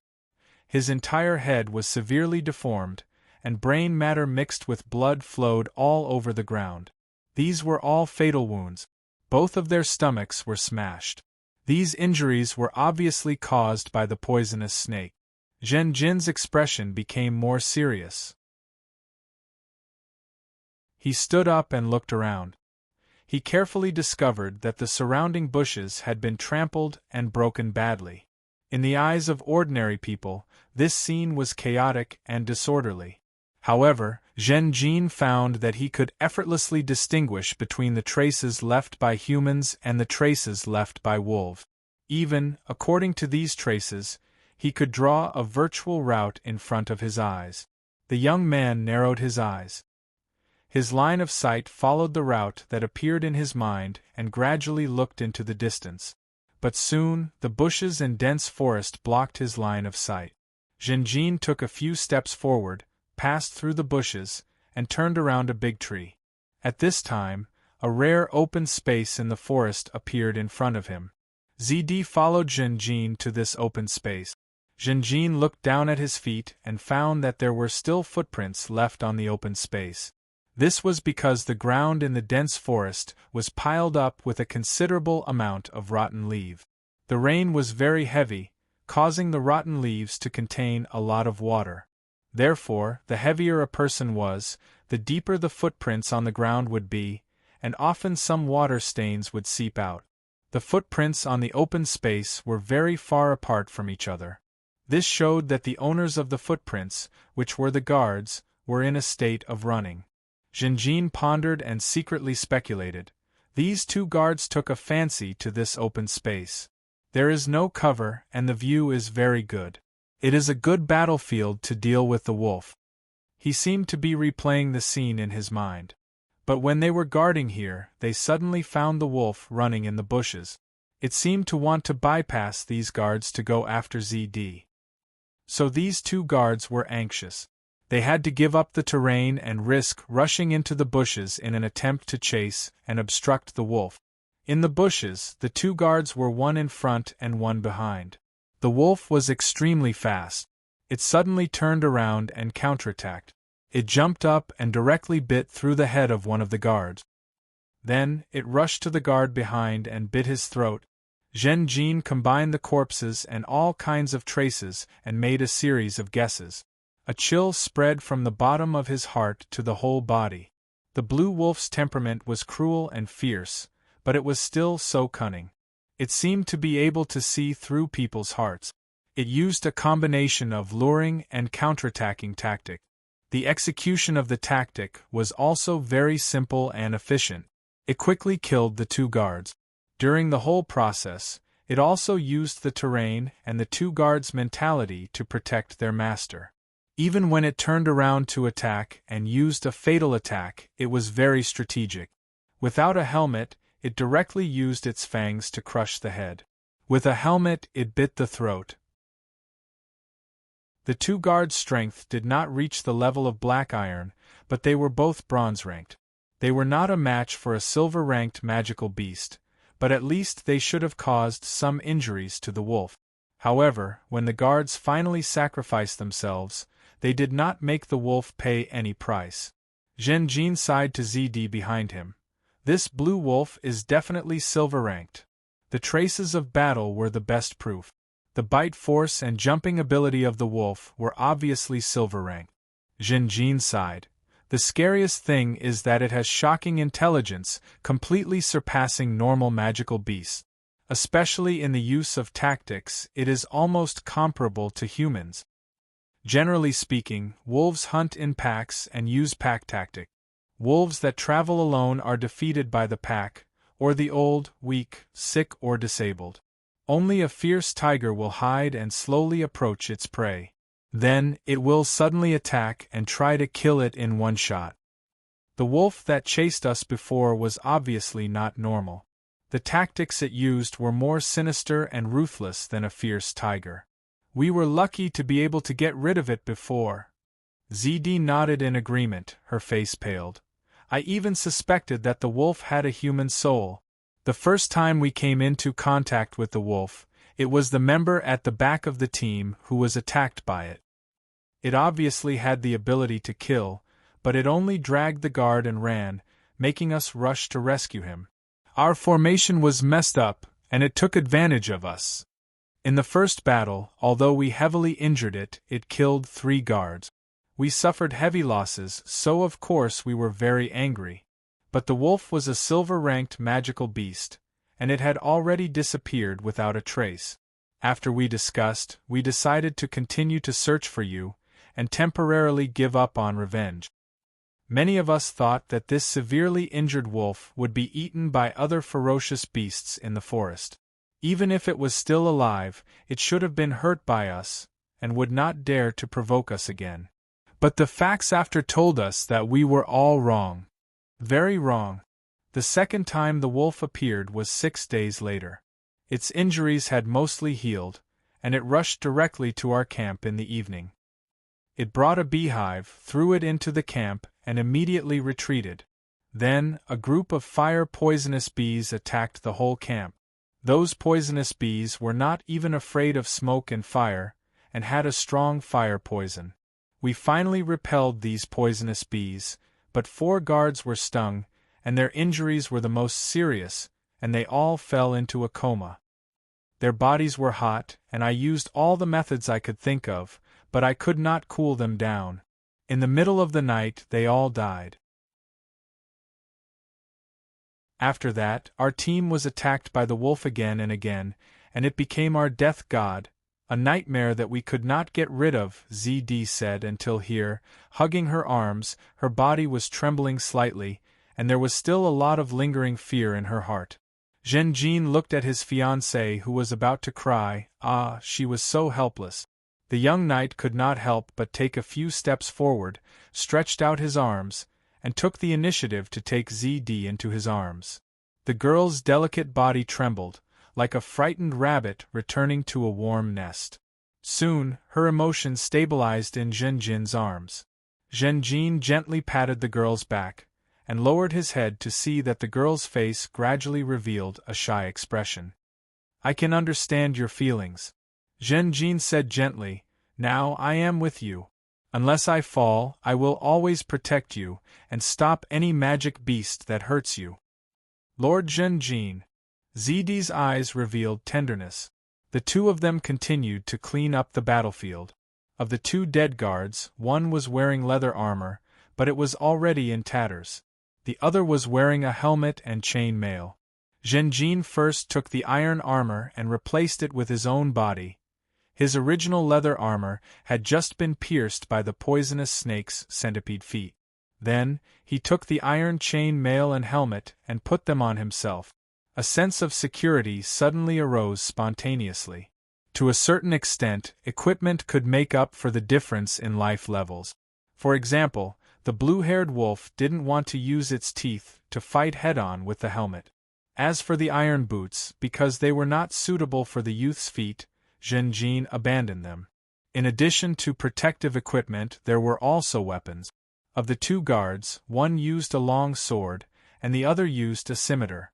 One side of the long sword was already broken, but the scimitar was in good condition. Zhenjin first held the scimitar in his hand, and after waving it for a while, he frowned slightly. He put down the scimitar and picked up the long sword. Just as he was about to wave it, suddenly a memory was triggered, and it appeared in the youth's mind. Yesterday, the newly created official group was blocked, so please don't join the group for the time being. Old friends, you all know that reports and criticism have always been with us, and it has been like this since 6 or 7 years ago. No matter, the road ahead will not be short of thorns and hardships. Without resistance, how can it be called a journey? Tonight, I will discuss this matter with the management, and I will also appear in the original group. I am sorry, but I can't reply to all the private messages. A person's energy is too limited. But I can see everyone's encouragement and comfort, and I will remember it in my heart. Thank you.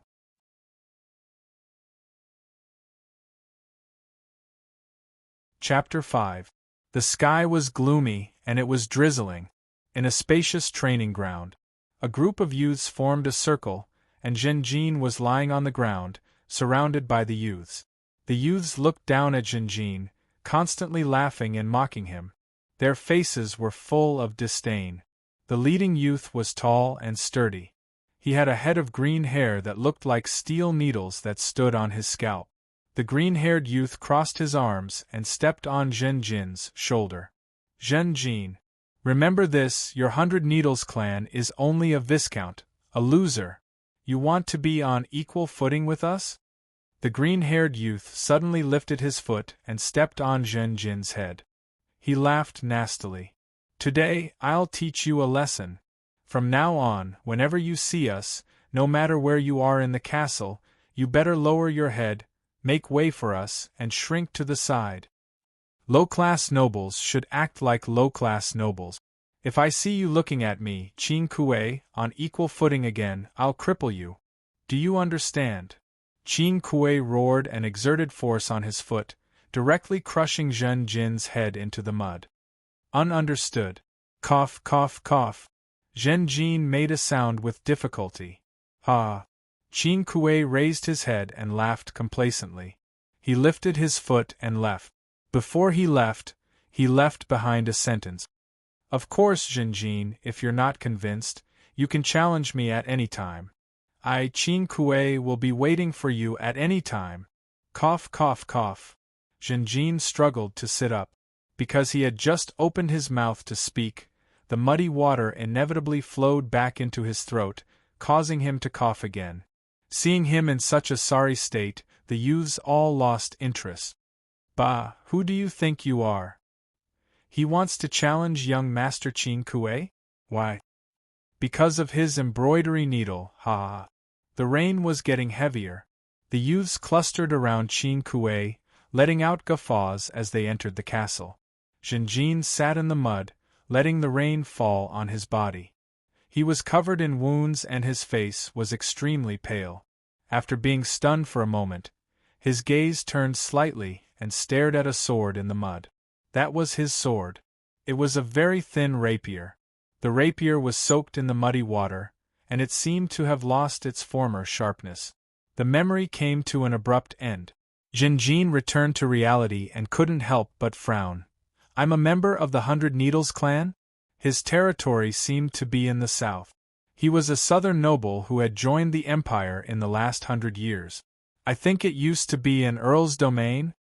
About 100 years ago, in order to end the last war as soon as possible and unify the human world, the Qingming Emperor took the initiative to recruit the last remaining stubborn forces of the human race. These stubborn forces then became the new aristocrats of the sacred empire. However, the previous cruel war had caused these new nobles and the old nobles under the Qingming Emperor to form a deep grudge. Many of the friends and family of the two sides had died on the battlefield. Both sides were stained with the blood of each other's clansmen. Therefore, Zhen Jin, who represented the new aristocratic forces and joined the temple as a candidate for the Temple Knight, was naturally targeted and suppressed by the old aristocrats. Zhen Jin felt a little puzzled. This was a humiliating memory. At this moment it reappeared in his mind, but it didn't bring him anger or hatred. Strange, my mood is very calm, like a passerby watching. There's one more thing. He was more focused, not on the content of this memory, but on another question. Why did the memory appear? The memory appeared when I tried to use a long sword. It was also a weapon. When I tried to use a curved sword, the memory didn't appear. But when I grasped the hilt, it appeared. When I was by the river, the first memory I remembered was when I joined the temple and took the oath. At that time, it was the first time I heard the term Temple Knight from ZD. Zhen Jin recalled these two experiences and speculated. It seems that the key to reproducing the memory is to find a trigger point. This trigger point could be a word, or it could be an object, such as the sword now. Zhen Jin thought more deeply. He looked at the ordinary long sword in his hand and asked himself, if I am not holding a long sword but a rapier, will more of my memory appear? If I want to activate my fighting aura, what kind of trigger point should I look for? Zhen Jin and ZD dug a hole together and buried the bodies of the two guards. The two of them continued their journey. With ZD guiding the way, the route was the exploration route they took before coming here. The two of them didn't dare to go deeper into the rainforest. It seemed that the deeper they went, the higher the chance of encountering a gold-ranked magical beast. Without the ability to activate their fighting aura and magic, the two of them were in a dangerous situation. Rather than explore aimlessly in an unfamiliar environment, it was better to go back the way they came. At the very least, the dangers along the way had either been resolved or discovered. Of course, there were also new changes like the bloodline centipede. But compared to the other routes, this was undoubtedly the safest choice. After trekking for a while, the sky gradually darkened. The young man and the young girl carefully chose a place and hastily arranged it. They were going to spend the night here. It was not difficult to gather dry branches and grass. Next to the pile of firewood, ZD half knelt on the ground, holding a piece of starfire stone in each hand. Ka. She used 2 pieces of starfire stone to collide with each other, quickly creating blue sparks. The sparks fell into the dry grass, turning into 2 orange-red dots. The orange-red color quickly spread on the dry grass, and soon it was burning. First, there was a faint smoke, rising in spirals. ZD hurriedly put away the starfire stone, puffed up her small mouth, and blew out a gentle breeze. Under the influence of the gentle breeze, the fire in the dry grass quickly spread. The light smoke turned into thick smoke, and then the flames rose, turning into a fist-sized flame. It's done. ZD's face lit up with joy. She immediately stood up and took a few steps back. In just a short while, the flame completely spread, burning fiercely, and turned into a bonfire. ZD carefully put away the 2 starfire stones. In the past, if she wanted to start a fire, she would only need to snap her fingers to create a small flame. This was one of the magician's tricks. But on this island, black iron-level magic could not be used at all, it was strictly forbidden. Instead, the starfire stone, a common method of starting a fire, had more practical value.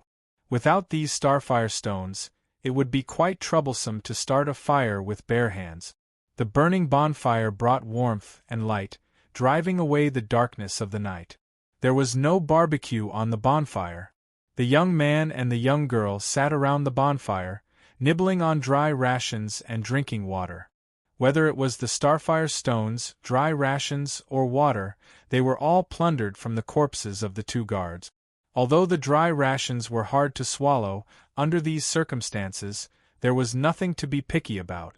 This day's trekking was full of thrills. To be able to keep their lives in front of gold, silver, and other magical beasts, and to obtain a certain amount of equipment, as well as sufficient food and water, the 2 of them felt incomparably lucky. What else could they ask for?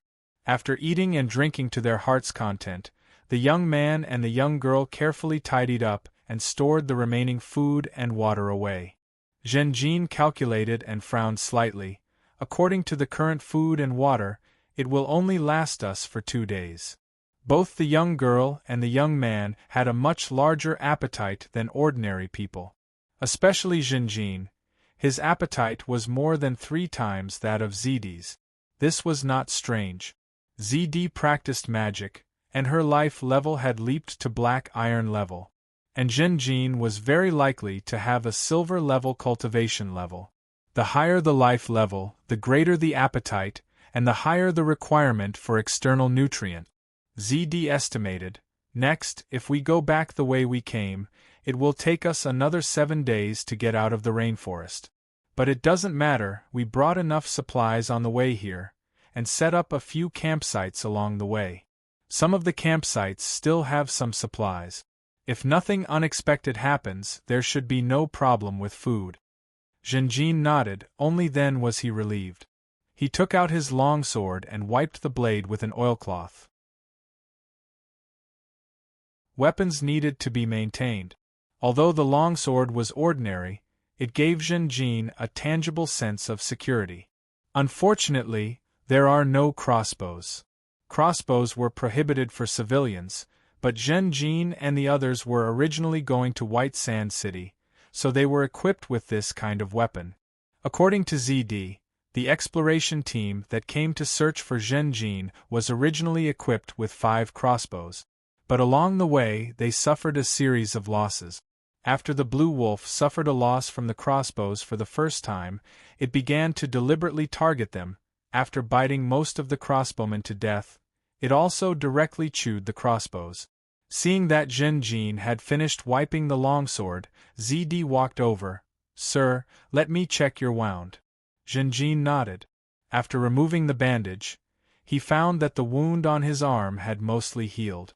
"The medicine is not bad." Zhenjin was not stingy with his praise. At this moment, he was sitting on a rock, while ZD was half kneeling on the ground. The young girl first took out the powder from the leather bag at her waist and evenly sprinkled it on the wound, then took out a new bandage and gently wrapped it around Jinjin. Finally, ZD put on the arm guard for Jinjin. ZD's gaze fell on the arm guard and sighed. If you had this iron arm guard, sir, you would not have been injured by the blood snake. The light of the fire shone on the arm guard, reflecting a blurry orange light, and also fell on the ends of ZD's hair. ZD's black hair, under the light of the fire, shone with a layer of halo. Her wheat-colored skin had the unique tenderness of a young girl. At this moment, there seemed to be a pure body fragrance, through the light of the fire, transmitted to Zhen Jin's heart. Zhen Jin could not help but feel a little moved. He could not help but reach out and stroke ZD's hair. ZD trembled slightly. My lord." ZD lowered her head, as if she was frightened by Zhen Jin's action. She nervously held her breath like a kitten. Zhen Jin's mind was not on the matter of love. He quickly withdrew his hand and asked indifferently, "ZD, what kind of person do you think I am?" As the young man asked, the memory from before lingered in his mind. After this second memory appeared, he had actually been secretly pondering and reflecting on it. As a holy knight, but as a noble from the south, being ostracized by his peers is a definite thing. But must I be the coward in your memory? No, not necessarily. Zhen Jin felt that there were other possibilities. These days, he had been getting to know himself. Memory was only one of the bases he used to judge himself. Other than that, there were other strong bases. For example, when Zhen Jin was awakened, as soon as he opened his eyes, he saw the blue wolf leaping into the air. In an instant, he did not even think and completed his attack. In the end, although he unintentionally contributed to the death of the blue wolf, it also revealed Zhen Jin's solid and profound combat skills. Then, he saw the lava giant turtle. Facing a powerful gold-level life form, Zhen Jin found that he always remained calm.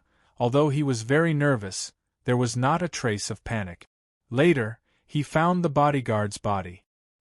He carefully searched the body. He was calm, there was no disgust or disgust, as if it was a common occurrence. This was perhaps the proof of his long experience in battle and tempering. At least, a rookie on the battlefield would not have such a reaction. Also, according to the traces, he could easily deduce the scene of the battle between the wolf and the bodyguard. Even he himself was surprised by this ability. In my memory, facing Qin Kuei's provocation, I did not resist. There are basically two possibilities. The first possibility is that I was really weak, but later on, I worked hard and grew. The second possibility is that I showed weakness. Zhen Jin felt that the second possibility was more likely. Because when this memory surfaced, his mood was very calm, even somewhat indifferent. If it was really a memory of being humiliated, there should be some anger and hatred left in his heart, right? Facing Zhen Jin's question, ZD muttered to herself for a moment. After carefully considering her words, she replied, "Lord Zhen Jin, I actually do not know much about you. But according to the rumors, sir, you usually do not get close to women. You are a lone wolf. Even if you encounter something big, you will not easily reveal your emotions. You spend most of your time in the temple, your expression is solemn, and you are silent. But your food, clothing, housing, and every movement are elegant and calm, full of the demeanor of a noble. Although you have few friends, you are willing to help others, especially the weak, and help the poor. So, sir, you have always had a good reputation among the lower class. Also, sir, you suddenly made a move this time, successfully joining the competition for the position of Lord of White Sand City, which seems to have surprised the other temple knights." Hearing this, Zhen Jin could not help but raise his eyebrows. ZD's answer quickly outlined the image of a shrewd youth in his mind. But what surprised the youth was that ZD did not have a deep understanding of Zhen Jin's situation. "What's going on? Isn't she my fiancée? If we do not have deep feelings for each other, why would she not leave me? What is the relationship between her and me? Zhenjin was about to continue asking, when suddenly, a buzzing sound could be heard. The two of them immediately turned their heads, and saw that in the forest under the curtain of night, hundreds of thousands of flames had suddenly lit up. These flames gathered into a group, and swarmed towards Zhenjin and ZD aggressively. What is this? Zhenjin quickly got up, and stood in front of ZD, his expression very serious. A small portion of the flames emitted a bronze-ranked life force. This is... ZD saw the true identity of the flames, and her face immediately turned pale. These are fire poison bees, sir, run quickly. I'll cover you. ZD's face was full of determination, and she stepped forward, protecting Zhenjin behind her. Run, sir! ZD shouted, very urgent, and actually showed the will to die. Sorry, today's update was a little late. Yesterday, I discussed with the management and came up with a plan, and tomorrow I will announce the new book in the new group. Last night, I spent more than 2 hours communicating with the friends in the group, and answered some questions, but there are still many groups that I did not go to. This morning, I received a message from the management, saying that some groups waited for an hour last night, but I did not come. I hereby bow and apologize. A person's energy is really too limited. This week, I will take out another time to communicate and will start to improve the activity mechanism.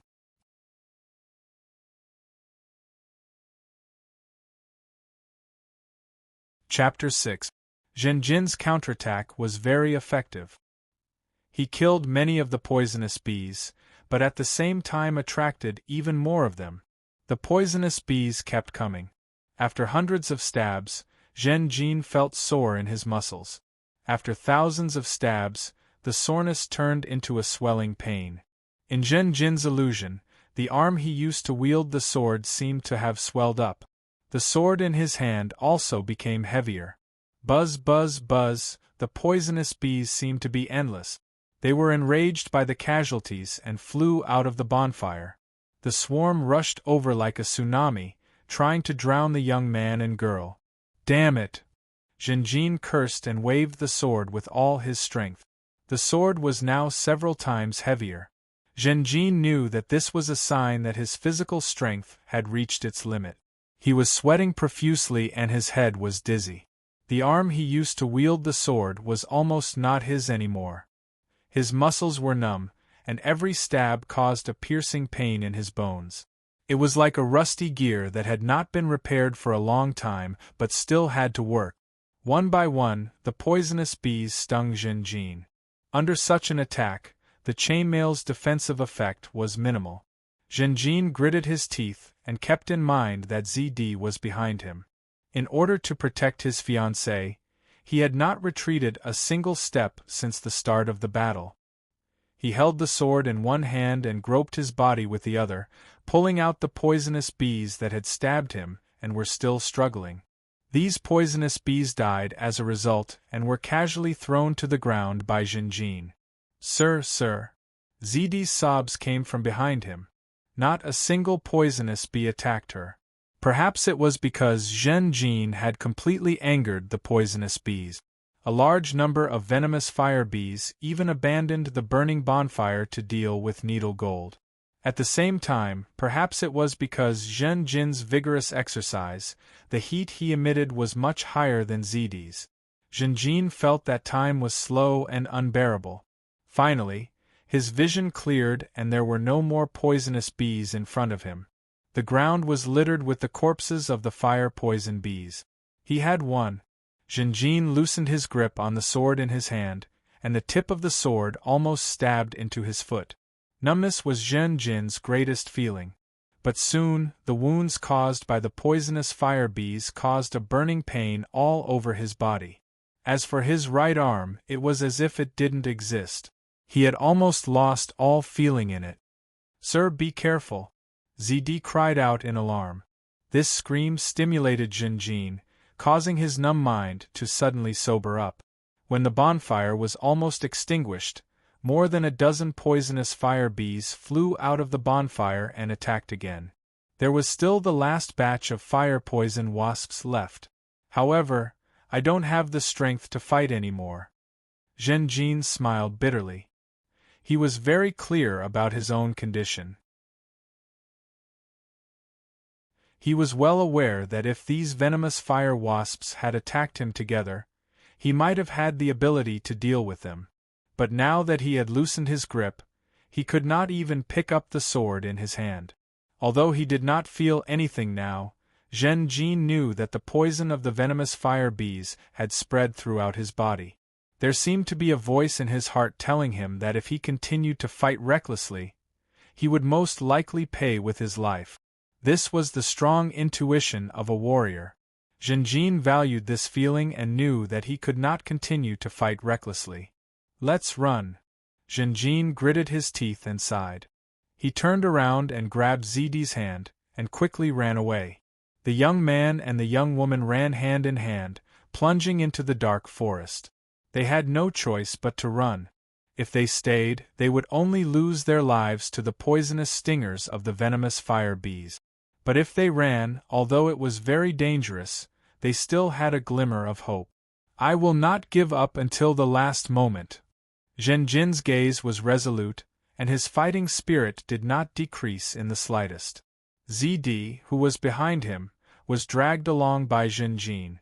Soon, she staggered and could not keep up with his pace. Even if Zhen Jin's physical strength was at rock bottom, Zidi was still just a magician.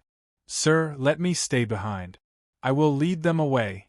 Zidi's tone was hurried. Shut up. Zhen Jin stopped abruptly and turned around to face Zidi. The young woman cried out in surprise and crashed into Zhen Jin's arms due to inertia. The next moment, the young woman's world spun, and her vision changed drastically. When she came back to her senses, she realized that she was already in Zhen Jin's arms, and they were running wildly. Restless sounds came from all directions in the dark forest because of the young man and woman's reckless charge. Zhen Jin tried to shake off the venomous fire bees, but the buzzing bees continued to approach. Even at the moment of life and death, the young man still maintained his rationality. Originally, the most direct way to deal with the bees was to jump into the water and let the bees know the difficulty and retreat. But they knew that there were python vines lurking in the rivers, and jumping into the water was practically suicide. Zhen Jin could only run along the path he took during the day, trying to increase the distance between them. This was the best choice in desperation. However, his vision was greatly hindered in the dark, and he could barely distinguish the direction. He could only rely on the vague memories in his mind to guide him. After almost hitting the tree trunk for the third time, Zidi took out a potion with difficulty from the small leather bag at her waist. This potion was stored in a glass bottle, and it emitted a light like a firefly. With this light, Zhen Jin was finally able to distinguish the path. The forest was dense with branches and tangled root. Trudging through it was very difficult, not to mention running wildly. Most of the time, the bushes and ferns almost formed a wall. Zhen Jin hugged Zidi and ran straight into the wall. He felt that the entire forest was emitting a strong malice, and millions of tentacles were reaching out to him, blocking his way from all directions. He used all his strength to break every vine, and let the thorns scratch his clothes and skin in the dark. The only thing that made Zhen Jin feel fortunate was that the path had been trampled and had been cleared during the day. Otherwise, it would be impossible to move so quickly in the forest. Zidi took out potions and threw them at the venomous fire bees. Sometimes, the venomous fire bees were attracted and slowed down slightly, but most of the time, there was no effect at all. Oh no! Zhen Jin, who was running, sank to the bottom of the valley. He found that his surroundings were becoming more and more unfamiliar, and he knew that he had stepped into an unfamiliar territory. But there was no other way. The venomous fire bees were chasing after him. How could Zhen Jin stand still and find the right direction? He could only run wildly. He did not know how far he had run. Roar! Suddenly, a ferocious beast pounced from the bushes. What is that? Zhenjin seemed to have seen a black panther. A strong wind with the smell of blood of a predator hit him in the face. At the critical moment, he was lucky enough to dodge it. He did not look back and continued to run wildly. The venomous fire bees behind him flew over and tangled with the black panther. Soon, the black panther was no match for it. It roared and retreated. Zhenjin pulled away from the venomous fire bees because of this. But the venomous fire bees hated Zhenjin to the core, and did not have any intention of giving up. In the following chase, they shortened the distance again, and got closer to the young boy and girl. Zhenjin's stamina was gradually pushed to the limit. His legs were as heavy as lead. He had the will but lacked the strength. His speed began to slow down. The terrain changed and slowly rose. With the help of the light from the potions, a bottomless cliff appeared in front of the two of them. In the process of running, they had lost the right direction and stepped into an unfamiliar territory. The venomous fire bees were approaching from the left. There's a cave there. There's light, ZD suddenly said. The cave was emitting an orange light. Although it was very weak, it seemed that someone was living there. Zhenjin panted heavily. His eyes suddenly lit up. He carried ZD and plunged into the cave. As soon as they entered the cave, a scorching aura hit them in the face. There were no signs of human activity in the cave. It was a unique aura that was emitting light. This aura was red and emitted a large amount of heat, as well as a faint orange light. The ore at the entrance of the cave was rare and small. But the deeper they went into the cave, the more of this ore there was, and the bigger the ore became. After a few hundred steps, Zhenjin felt as if he had entered a furnace. ZD was already sweating profusely. It was no longer suitable for them to move forward. The air in the cave was scorching hot, as if it was going to steam them directly. But the venomous fire bees chasing them also flew into the cave, like the grim reaper approaching. Zhenjin put ZD down. The two of them were forced by the bee swarm. They had no choice but to grit their teeth and continue going deeper into the cave. Here, the pursuit of life and death had reached its final stage. Zhenjin's hope rose. Although he had no way to deal with the venomous fire bees, by relying on the special terrain here, he might be able to make them lose their target. As far as he knew, the venomous fire bees targeted their enemies based on heat. The higher the heat, the more likely it was to attract the venomous fire bees' attack. The future was dark, but there was still a glimmer of light struggling. The boy and girl gritted their teeth and pushed their bodies to their limit. They staggered forward step by step in the cave. The cave began to narrow. Scorching hot ores almost covered the walls of the cave, forming a bright red color. They could not touch the walls at all, it was too hot. There are traces of wild beasts here, ZD suddenly said in a low voice. Zhenjin looked in the direction where the girl was pointing and saw traces of sharp claws on the walls of the cave. Wild beasts that could survive in such an extreme environment were definitely not simple. Zhenjin's head sank, but he immediately shook his head and smiled bitterly. What wild beasts could he be worried about right now? He had no other choice. After the venomous fire bees entered the cave, they might have been distracted by the ores and often lay on the ores to absorb the heat, but they did not give up. They continued to follow behind them. With their future uncertain, the boy and girl could only brace themselves and move forward. Suddenly Zhenjin's body swayed.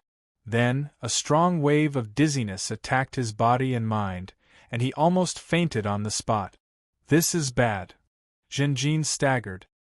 His entire field of vision began to shake, as if there was an earthquake. He could barely stand. The fire poison was acting up. Zhenjin had no choice but to extend his hand to support himself on the walls of the cave. Sizzle, the walls of the cave burned his leather gloves, and a burst of black smoke quickly rose. At the same time, a foul stench spread out from Zhenjin's body. The foul stench instantly caused the venomous fire bees behind them to become agitated. They immediately gave up on the oars and threw away their previous swaying and careless attitude. They charged at Zhenjin with a murderous intent. Zidi's face instantly turned pale, without a trace of blood. She suddenly understood. While the venomous fire bees chased after objects with high temperatures to absorb heat, they also used the smell of the fire poison to lock down their enemies. When the fire poison acted up, the unique stench would completely stimulate the ferocity of the venomous fire bees. Zhenjin's body contained a large amount of fire poison, which meant that a large number of venomous fire bees had died in his hands. Such a powerful enemy would naturally trigger the violent attacks of the venomous fire bees. Zidi turned pale with fright. She hurriedly took out a potion and poured it on Zhenjin's body in an attempt to cover up the stench of the fire poison. It immediately worked. The venomous fire bees' murderous intent suddenly disappeared, and they were attracted by the boiling hot rocks in the cave. Quick, this potion can only last for a short while. Zidi placed Zhenjin's arm on her shoulder and used her delicate body to drag Zhenjin forward. After barely taking a few steps, Zhenjin felt that the world was spinning, and he completely lost his sense of direction. It was truly difficult for him to move. The fire poison made his entire body hot, and he felt as if there was a giant bell ringing in his head. He relied on the last trace of clarity left in his mind and said weakly to Zidi, Go quickly. The young girl was not poisoned by the fire poison. In this cave, the venomous fire bee's target was only Zhenjin. If Zidi ran now, it was indeed possible for her to escape. But the young girl fiercely shook her head, and tears flashed in her eyes. She said with a sobbing tone, No, master. I will never leave you. I finally found you, and we finally came to this step. How can I give up? Zhenjin sighed and suddenly pushed Zidi away. Go quickly! No, master. As the two pulled, they fell to the ground together. The venomous fire bees had already flown above them. Death had arrived at this moment. Zidi closed her eyes tightly, but Zhenjin angrily stared at the venomous fire bees. He fell to the ground and did not have the strength to get up. He looked on helplessly as the venomous fire bees flew down, and when they were only a finger's distance away from his face, roar. Suddenly, a beastly roar came from the cave. The roar reverberated in the cave, and the venomous fire bees suddenly scattered. They were greatly frightened. As if they were drunk, they danced in the air and even collided with each other. Dong dong dong, following that, a series of rapid sounds, like a war drum being beaten crazily by a strong man. A monster was galloping through the cave. It carried a strong wind, and its figure was so fast that it left a huge black shadow in the eyes of the young boy and girl. The mysterious monster in the cave pounced on the venomous fire bees. The arrogant and ferocious venomous fire bees were actually chased away by the monster, and began to flee in panic. The monster chased after them, and the two quickly left the cave. The cave quickly quieted down. The young boy and girl lay on the ground, panting as they looked at the cave ceiling, and were in a daze.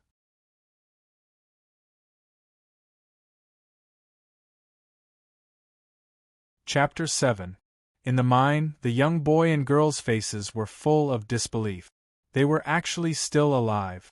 Zidi was the first to stand up. She saw the footprints on the ground. Every time the ferocious monster in the cave stomped, a shallow pit would be formed on the ground. The beast's physique and ferocity were immediately evident. It was extremely lucky that it didn't step on the young boy and girl. Sir! Zidi tried to help Zhenjin up. However, Zhenjin's weight, coupled with his armor, was not something a delicate mage like Zidi could easily move. In the end, Zidi could only drag Zhenjin for a short distance, letting the youth half lean against the cave wall. Zhenjin was in a very bad state at this time. When Zidi touched him, she found that his body was very hot, just like the strange ores in the cave. The effect of the potion had disappeared, and the stench coming from Zhen Jin's body seemed to be even stronger than before, almost suffocating ZD. Zhen Jin said weakly, "Go, ZD, let's leave here." He couldn't even shake his head now. A gentle shake of his head could make him completely faint. Zhen Jin raised his hand and looked at his arm. Several phantoms of arms appeared in his vision. His whole skin had become red and swollen. His whole body seemed to have expanded, and his body temperature was very high. His eyelids began to swell, and his vision was seriously affected. ZD noticed this situation, as if she had fallen into the sea of despair, and was almost drowning. She knew the power of the fire poison. The members of the exploration team had died from the fire poison. These unfortunate people were tortured before they died. When they died, their eyes were swollen high, and not even a slit could be left. Their throats and nasal cavities were also extremely swollen, and it was extremely difficult for them to breathe. The cause of death was suffocation. Zhen Jin was a silver-level life form, but he still couldn't resist the fire poison. The fire poison in his body had accumulated too much. The savagery of the venomous fire bees was truly frightening. Faced with Zhen Jin's repeated attempts to drive her away, ZD shook her head. "I won't leave. I won't give up. My lord, I can concoct the potion. I can definitely concoct the correct potion. We still have hope, please don't give up." Zhen Jin's vision began to blur. It was as if his eyelids and eyeballs were stuck together with sticky glue.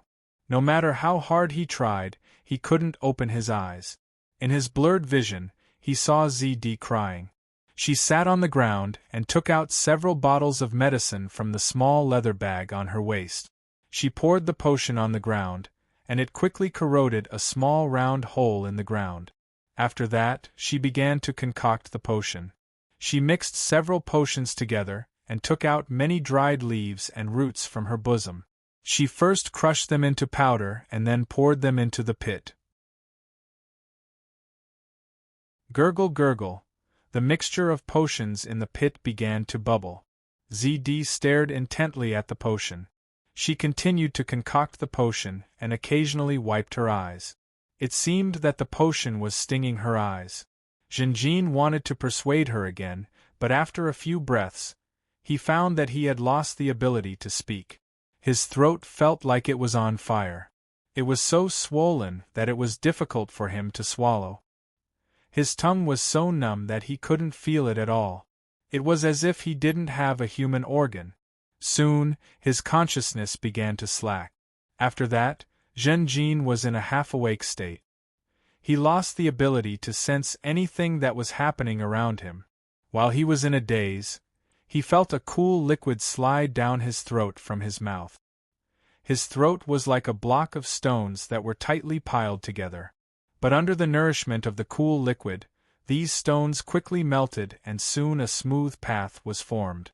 The cool liquid entered deep into Zhen Jin's body and gradually spread. His consciousness began to return to Zhen Jin's body. Zhen Jin opened his eyes and saw ZD's blurry figure. She was almost sticking to his body. The young girl's hands were covered in potions. She smeared them all over Zhen Jin's body. Zhen Jin was wearing chainmail, but because of the fire poison in his body, his skin was swollen and the chainmail was very tight. With the help of the potion, the red and swollen skin seemed to be deflated and quickly shriveled. What followed was a bone-piercing chill. It even made Zhen Jin shiver on the spot. The temperature in the cave was very high.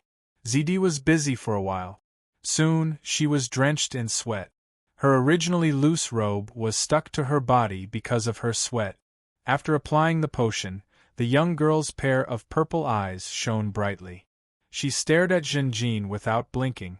Her eyes were full of anticipation. Zhen Jin was like a drowning person. After being rescued by someone, he patted the water out of his chest. He opened his mouth and breathed in deeply. When the hot air entered his body, he felt a kind of happiness like rain after a long drought. Gradually coming back to his senses, Zhen Jin found that his mouth was open and saliva was flowing out. His saliva had already flowed all over the ground. ZD could clearly see that Zhen Jin's body was rapidly reducing the swelling. His condition was improving very obviously. "Sir, you're awake." Seeing that Zhen Jin's eyes were completely clear, ZD was pleasantly surprised. To be honest, she was not very confident in concocting the potion. "How long have I been unconscious?" Zhen Jin asked. "Only a few minutes," ZD immediately replied. Zhen Jin immediately relaxed. "Let's quickly leave this cave." Without a doubt, this was a dangerous place. Previously, the fire-poison bees had fled in panic. It was very likely that the monsters in the cave had won. Once they returned to their nest, the young boy and girl would become the monster's meal. Continuing to go deeper into the cave was very risky. Who knew if there were other forks in this path? If there weren't, this was a completely dead end. ZD dragged Zhen Jin up. Zhen Jin supported himself against the cave wall and stood up. The cave wall was scalding hot. A burnt smell came from the gloves, but Zhen Jin was very happy. Because whether it was the scalding hot feeling or the burnt smell, they were all normal sensations of the human body. Previously, he could not feel it. What made Zhen Jin feel even more surprised was that he felt a surge of energy in his body, and this energy was getting stronger and stronger. Seeing Zhen Jin's doubtful expression, ZD explained with a frightened and guilty expression, "Sir, I'm sorry. I added a lot of berserk potion into the potion." After drinking the berserk potion, it could temporarily stimulate a large amount of potential in the body, increasing one's battle strength by a large margin. However, the side effects were also very serious. It could be said that it was very harmful to the human body. "You did the right thing. Don't blame yourself." Zhen Jin patted the young girl's shoulder to ease her uneasiness. "Let's go quickly," Zhen Jin urged and tried to walk on his own. His head was still dizzy, but it was much better. Zhen Jin immediately realized that he could walk and even run on his own. The energy in his body was getting stronger and stronger. Zhen Jin even felt that the chainmail was a little light. "It seems that the berserk potion has fully stimulated my life potential. However, once the time limit is reached and the potion's effect is over, what will happen?" This huge hidden danger filled Zhen Jin's head with haze. Under normal circumstances, once the berserk potion's effect was over, the person would fall into an extremely weak state. Zhen Jin was already poisoned by the fire poison. ZD's potion was hastily concocted and did not really solve the fire poison.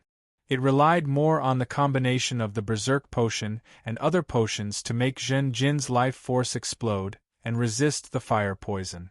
"No matter what, I have to take this opportunity to escape from danger. Even if I can't escape, I have to try my best to save ZD." Jin Zhen had already sprouted the will to die. The time he was awake was very short, and his memory was also very fragmented, but he knew, ZD is my fiancée.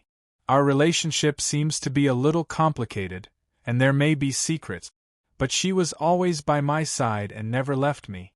She was even willing to sacrifice her own life for me, no matter how big the risk was. How can I repay such a young girl? As a knight, I can't even protect my fiancée. Zhen Jin secretly swore that he would do everything he could to protect the young girl. The two of them held hands and ran in the cave. Soon, they arrived at the entrance of the cave. The roars of wild beasts fighting could be heard from outside. The battle outside the cave was extremely intense. Zhen Jin and ZD were a little bewildered. After looking at each other, they quietly approached the entrance of the cave and peeked outside. The swarm of fire-poison bees had long disappeared. The battle now was between two other parties. One party was the monster that ran out of the cave and drove away the swarm of fire-poison bees. This monster had a thick body like a brown bear, but it had the pink tail of a monkey. It stood on two legs like a human, but its upper limbs were not bear claws. Instead, they were like the hands of a gorilla. Each of its hands had 4 fingers, and the nails were sharp and black. They were very long and had a texture like black iron. The other party was a beast like a black panther. But they did not have fur, and their bodies were covered with scales. Not only that, they also had a single horn on their forehead. It was shaped like a rhinoceros horn, but it was very sharp. There was only one monkey-tailed brown bear, but there were more than a dozen black panthers with scales. Judging from their auras, the monkey-tailed brown bear was a silver-level magical beast. Most of the black panthers were bronze-level magical beasts. Only the leader and a few others had the aura of an iron-level life form. The leopards surrounded the brown bear in the center, and both sides began to fight. The brown bear was strong, and the black panther alone was no match for it. When the black panther pounced, it was almost always slapped back by the brown bear. But the black panther quickly stood up. Obviously, the panther's body was tough and strong, and could withstand such a heavy blow. Seeing that the two parties were in a deadlock, Zhen Jin and ZD looked at each other and saw the deep worry in each other's eyes. If they rushed out rashly, they might be surrounded by the leopards and torn to pieces. "Sir, if there is a chance, you should rush out. Don't worry about me," ZD said softly. Zhen Jin shook his head. He did not have the time to refute his fiancée. Even he himself did not have much confidence in rushing out of the encirclement of the beasts. What was worse was that he had to escape with ZD. This was too difficult. Moreover, Zhen Jin's condition was also full of worries. Once the effect of the medicine was over, the suppressed fire poison would act up again, and it would be a huge threat to Zhen Jin's life. What should he do? If only I had Do Qi, I could use Do Qi. Zhen Jin felt depressed and distressed. He had a weapon hidden in his body, but he could not use it.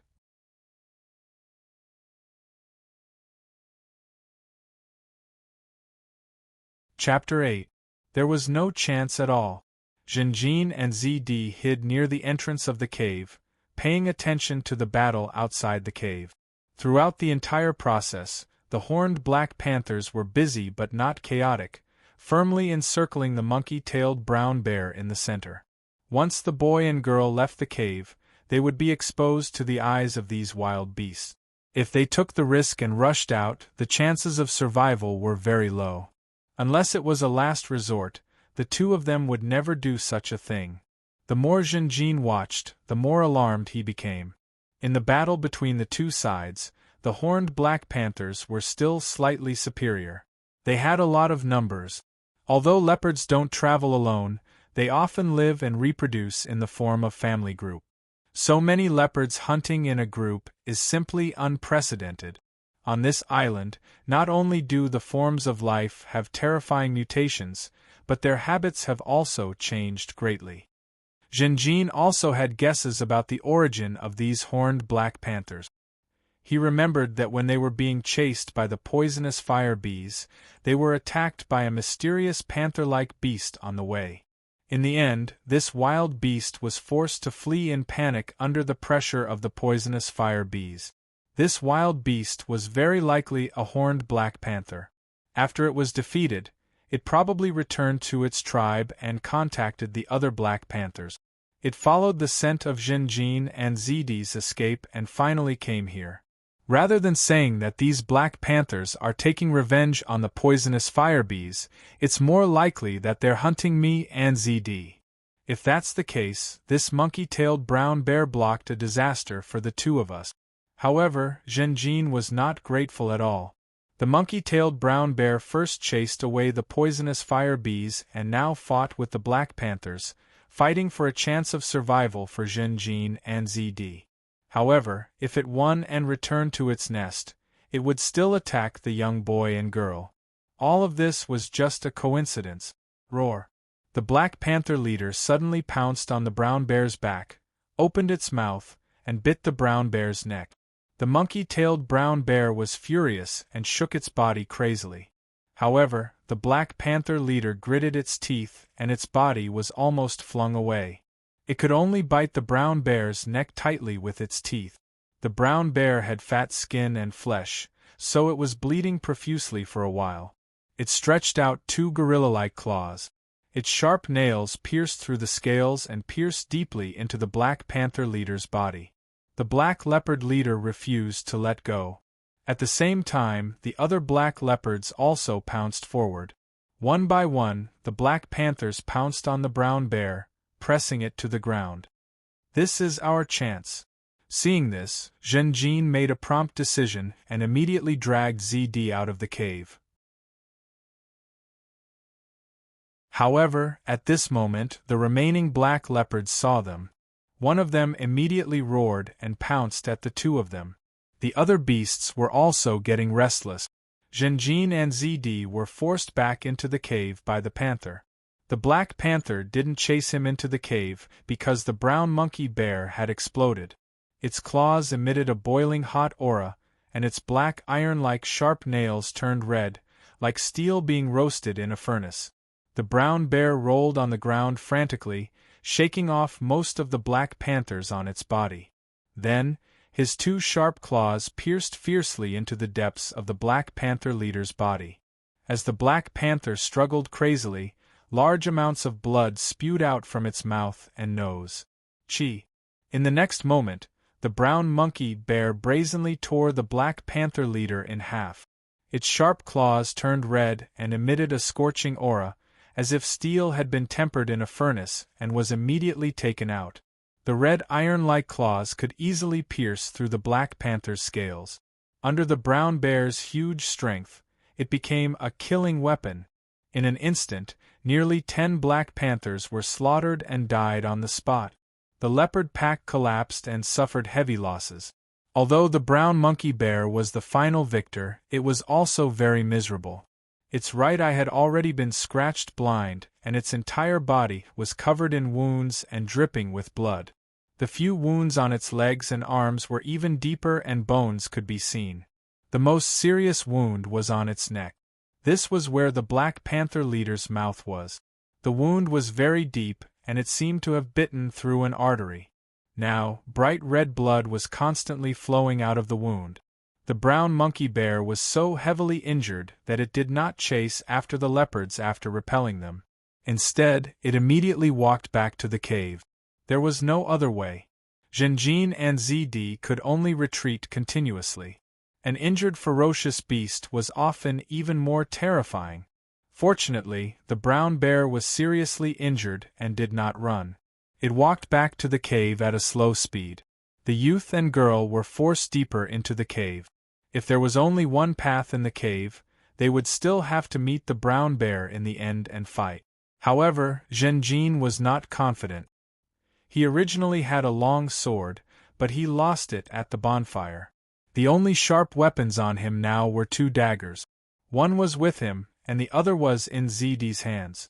The youth and girl retreated again and again. For the two of them, the best situation was that there was still a fork in the cave. However, an unexpected situation happened. The brown monkey-tailed bear stopped halfway through the path. It stopped and used its sharp claws to dig out the ores on the cave wall. It opened its mouth and kept swallowing. It was eating these hot ores. Zhenjin secretly observed, and his pupils shrank. He was surprised to find that after the brown monkey bear swallowed more than a dozen ores, its wounds gradually stopped bleeding. The brown bear's originally weak and scattered breath also gradually stabilized. Zhenjin completely understood. So these ores are the brown monkey bear's food. He had found many claw marks on the cave wall and thought that the brown monkey bear had sharpened its claws. Now it seemed that they were traces left by the brown bear. The brown monkey bear's condition was rapidly improving. Zhenjin and ZD looked at each other and saw that the other's face had become very serious. They had 2 choices now. One was to continue retreating and find a fork in the cave to avoid the brown monkey bear. The second choice was to fight with the brown monkey bear. Take advantage of the enemy's illness to kill it. Both choices had considerable risk. The first choice was to give up the opportunity at hand and let the brown monkey bear rest smoothly. Once there was no fork, they would still have to fight with the brown monkey bear. The second choice was to fight with the brown bear. Jinjin had no confidence in the outcome of the battle. Although it was true that they seized the opportunity, if there was a fork in the cave and he finally died in the brown bear's hands, wouldn't that be too unfair? ZD suddenly held Jinjin's hand. She did not speak, but her beautiful purple eyes had already revealed her intention. Everything was up to Jinjin.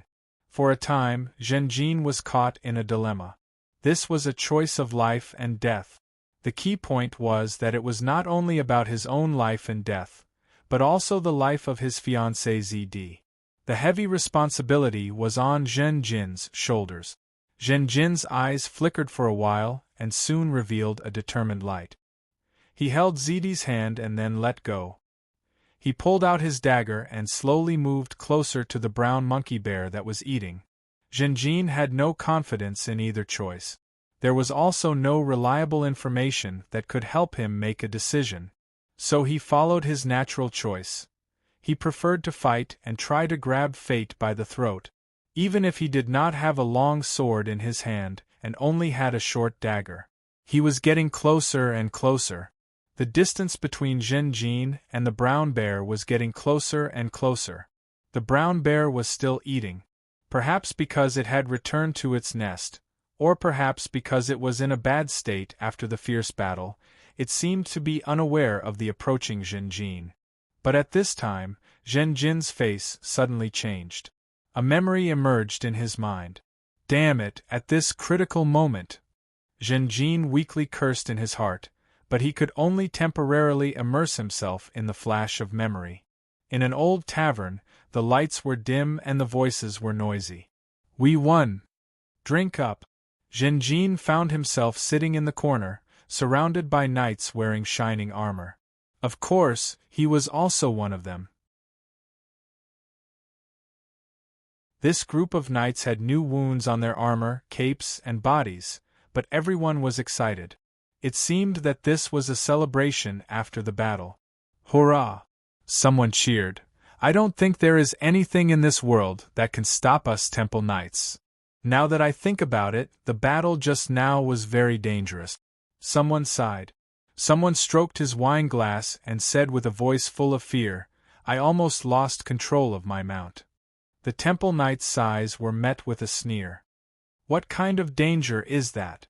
Little bastards, you are too inexperienced. A voice was heard, attracting the attention of Jinjin and the rest of the Temple Knights. The one who spoke was an old man. He had a white beard and a majestic body. He was also wearing the armor of a Temple Knight, but the gold and silver carvings were clearly different from the knights around him. It was more gorgeous and dignified.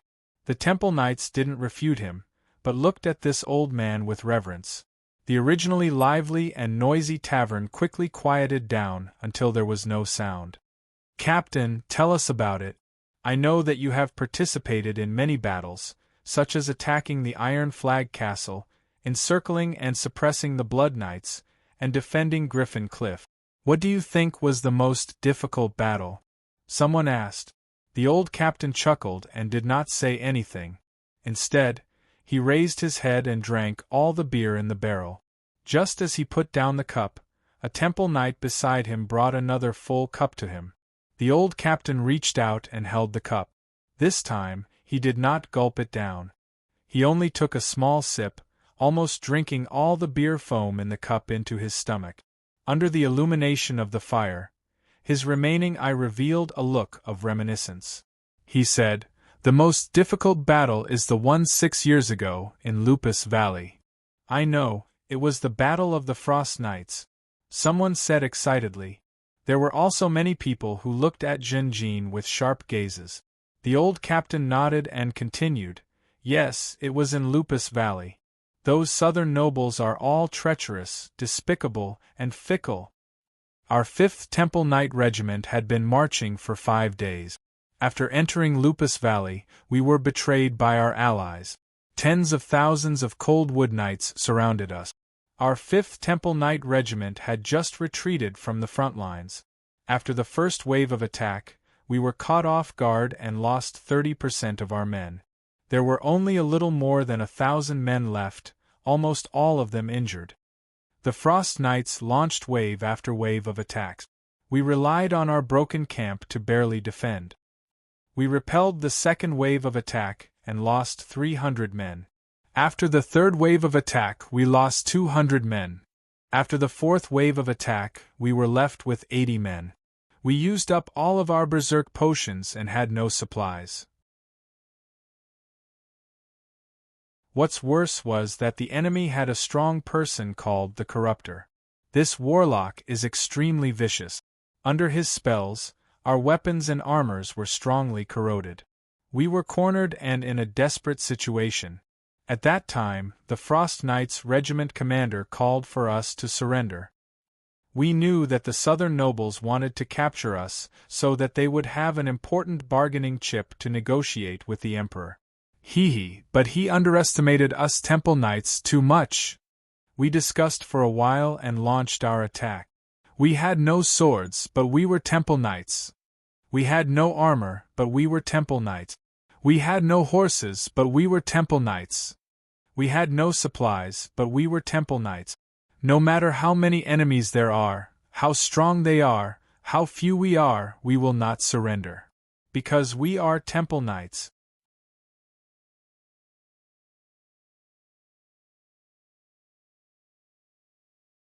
Chapter 9. The tavern was silent. All the Temple Knights stopped what they were doing and looked at the old captain, listening to his words. Their young faces were filled with intense excitement. Let's charge. We've lost. The old captain laughed and stroked his thick white beard, wiping off the wine stains on it. His face was full of pride. My strength was limited. I was hit by many blades and fell among the corpses like a dead dog.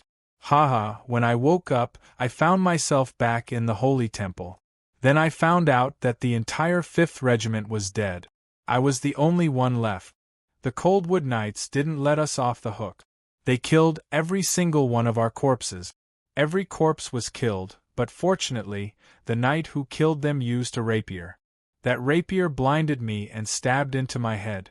My brain matter spilled all over the floor. It was the great emperor who personally saved my worthless life. He asked me what reward I wanted. I told the emperor and begged him to give me the designation of the 5th Regiment. I want to build another 5th Regiment. That's why you brats are here. Do you understand? Otherwise, why would the dignified Temple Knights recruit new members so easily? You little fellows, you've all run into dog's hit luck. But you're still too young. What's that battle? The old captain shook his head and didn't say anything else, only continuing to drink. He spoke very simply and crudely, but the young Temple Knights in the tavern were all excited. They began to talk excitedly. I know. In the Battle of Lupus Valley, our 5th Regiment only relied on a few thousand men to wipe out 5,000 Coldwood Knights. We wiped out 3 of their divisions. The Coldwood Knights had just cleaned up the battlefield when they were attacked by the 3rd Regiment of Temple Knights. They were all wiped out in Lupus Valley. The Coldwood Knights were the trump card of the Southern Noble Alliance. This battle has broken the backbone of the Southern Noble Alliance. That's right, these are our Temple Knights. We are unparalleled, no one can stop us. Even if we're in a desperate situation, we'll hold our heads high and face death. That's right. Charge, charge, charge to the death. The atmosphere in the tavern became lively again. The young Temple Knights were all flushed, either because of the wine or because of their excitement. The memories faded, but their voices seemed to linger in Zhen Jin's ears. Charge! Charge! Charge to the death! Zhen Jin rushed over without hesitation. The brown bear's ears immediately twitched as it heard the sound of movement. However, due to its heavy injuries, it was much slower than usual. As soon as it turned around, it saw the young man in the air. Zhen Jin sprinted and then jumped up. The dagger in his hand flickered with a cold light. The brown bear was caught off guard and the dagger pierced through its remaining left eye. In an instant it became blind. Roar! The brown bear was furious. The pain stimulated it, and the darkness in front of it made it completely erupt with the ferocity of a beast. The bear swung its arm fiercely, and Zhen Jin had no way to dodge. In a hurry, Zhen Jin could only curl up his body as much as possible and put up his two arms to protect his face and chest. Bang! With a muffled sound, the young man was sent flying by the brown bear at a speed twice as fast as before. He was smashed into the cave wall, and the arm he used as a shield was completely broken.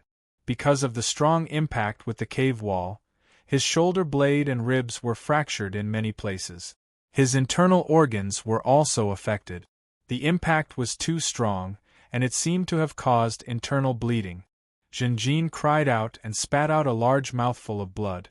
The pain spread throughout his body, and the young man's face was pale. However, under such circumstances, a new power emerged from the depths of his body. This was the effect of the berserk potion. Spitting out another mouthful of blood, Zhen Jin exerted strength in his legs and kicked himself out of the cave wall. Kill! He let out a low growl and once again charged at the brown bear. In an instant, the wind whistled in his ears. He seemed to have broken through the limit of what he could bear. Because of the intense movement, the pain increased, but it stimulated him even more. His two arms were completely numb, and they were like two thick noodles as he ran, leaving the young man behind. The brown bear's attack just now was no small matter. It directly smashed the young man's arm bones, and his muscles were also smashed into minced meat, barely binding them together. The brown bear went crazy and attacked randomly in the cave, splashing ores everywhere. The trivial ores hit Zhen Jin's body, and the young man's face was as solemn as iron. He lowered his head and dodged a swipe of the brown bear's sharp claws, and the speed of his charge was increased to the limit. He stepped on the cave wall, and after a few steps, he leaped up and jumped into the air again. The brown bear's eyes were blind, and it was in a frenzy, so it didn't notice. Zhen Jin took the opportunity, and as he fell in the air, his right foot stomped on the dagger in the brown bear's eye socket. Blood and brain matter splashed out, and the dagger went deep into the brown bear's brain. The dagger that was left outside the eye socket was now gone. Roar! The brown bear let out the most mournful and painful roar in its life. Following a beast's intuition and instinct, it grabbed Zhen Jin. His fingernails, which were as sharp as knives, once again emitted intense heat and turned scarlet red. Its nails pierced deeply into Zhen Jin's waist and abdomen, piercing the young man from front to back, and then throwing him to the ground. The sharp tips of its nails pierced into the hard mountain because it used too much strength. The hot claws pierced through Zhen Jin as easily as a hot knife cutting butter. Zhen Jin roared in pain. His intestines and flesh were already burned. At this moment, he fully experienced the pain of those scaled horned black panthers. "Sir!" ZD could not help but let out a mournful cry at such a tragic battle scene in front of her. When the cry reached Zhen Jin's ears, Zhen Jin regained a trace of consciousness from the intense pain. His waist and abdomen were stuck to the ground by the sharp claws, almost fixed in place. At this moment, the brown monkey-tailed bear had already bent over, and its bloody mouth was right in front of Zhen Jin. At this critical moment, the young man used all his strength to twist his upper body to the limit. The brown bear did not have any vision, and its attack was smoothly dodged by Zhen Jin. With a bang, the bear's head smashed into the ground, and its sharp teeth gnawed at the ground, causing all kinds of gravel to fly. Zhen Jin's arms were already crippled. In this desperate situation, the young man could only learn from the brown bear and bite the brown bear's neck. On the brown bear's neck there was a very terrifying wound. This was the heavy price the brown bear paid when fighting the scaled horned black panther not long ago. The wound was so deep that the bone could be seen, and the skin was long gone. Zhen Jin almost buried his head in, and after a few bites, his mouth was full of the brown bear's flesh. The brown bear's wound was originally bleeding profusely, But after the brown bear swallowed the ore, the bleeding had stopped. Now it was being bitten by Jinjin, and the arteries inside were bitten off. A large amount of blood gushed out, and the blood flow was even faster than before. In an instant, the bear's blood was all over Jinjin's face. Jinjin seemed to have buried his head in a small waterfall, and could only close his eyes tightly. His mouth and nose were filled with a terrifying stench, and there seemed to be a trace of sweetness. Jinjin was still desperately fighting back, constantly biting the brown bear's flesh. Therefore, a large amount of bear's blood poured into his throat, and the young man could barely breathe. But at this time, why would he care about breathing? The fight between the two sides had reached the most critical moment. Who would win and who would lose, who would live and who would die? Jinjin began to choke on blood, and his lungs were also filled with bear's blood. It was extremely uncomfortable. The violent bear let out a mournful growl, and it was panicking. It could not see the young man, but it could feel the weakness of Jinjin's body. However, Jinjin was more ferocious than any beast it had ever seen in its life. Zd was also stunned.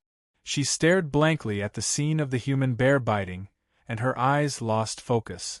Like a stone statue, she was stunned to the spot. The brown bear wanted to pull out its claws and tear the young man to pieces, but it failed several times. It turned out that it had gone through a great battle and was already an arrow at the end of its flight. After suffering the young man's desperate fight, its strength rapidly weakened, and like an avalanche, it could not even pull out its claws. Bang! Finally, the brown bear fell to the ground, motionless. Its huge body was several times larger than Jinjin's, but in the end it was the loser. Jinjin also fell to the ground, coughing violently, and vomiting chunks of flesh and blood from his mouth. After vomiting the flesh and blood, the young man could finally breathe smoothly. He was like a drowning man who was on the verge of death, but had come ashore. For a moment, his chest rose and fell, and he panted like a bellows. After a few breaths, he began to cough again, and spat out blood again. It was unknown whether it was the brown bear's blood or his internal bleeding. A strong sense of dizziness filled the young man's mind. The young man wanted to get up, but after trying, it ended in complete failure. His abdomen was still stabbed into the ground by the brown bear's claws, and it was bleeding non-stop. And after the fierce fight, the original penetrating wound was violently pulled, and the wound was completely torn open. The pitch-black intestines that had been burned by the claws flowed out of the huge torn wound. The young man fell to the ground again with a thump. Hee. He looked at the huge bear corpse and laughed weakly. This laughter was similar to the old captain of the 5th Temple Knight Regiment. Then, Jinjin's eyes gradually became dull, and his laughter quickly weakened. After a few breaths, his pupils completely lost their luster. The effect of the berserk potion had passed. The young man completely lost consciousness. For a moment, both man and bear were motionless.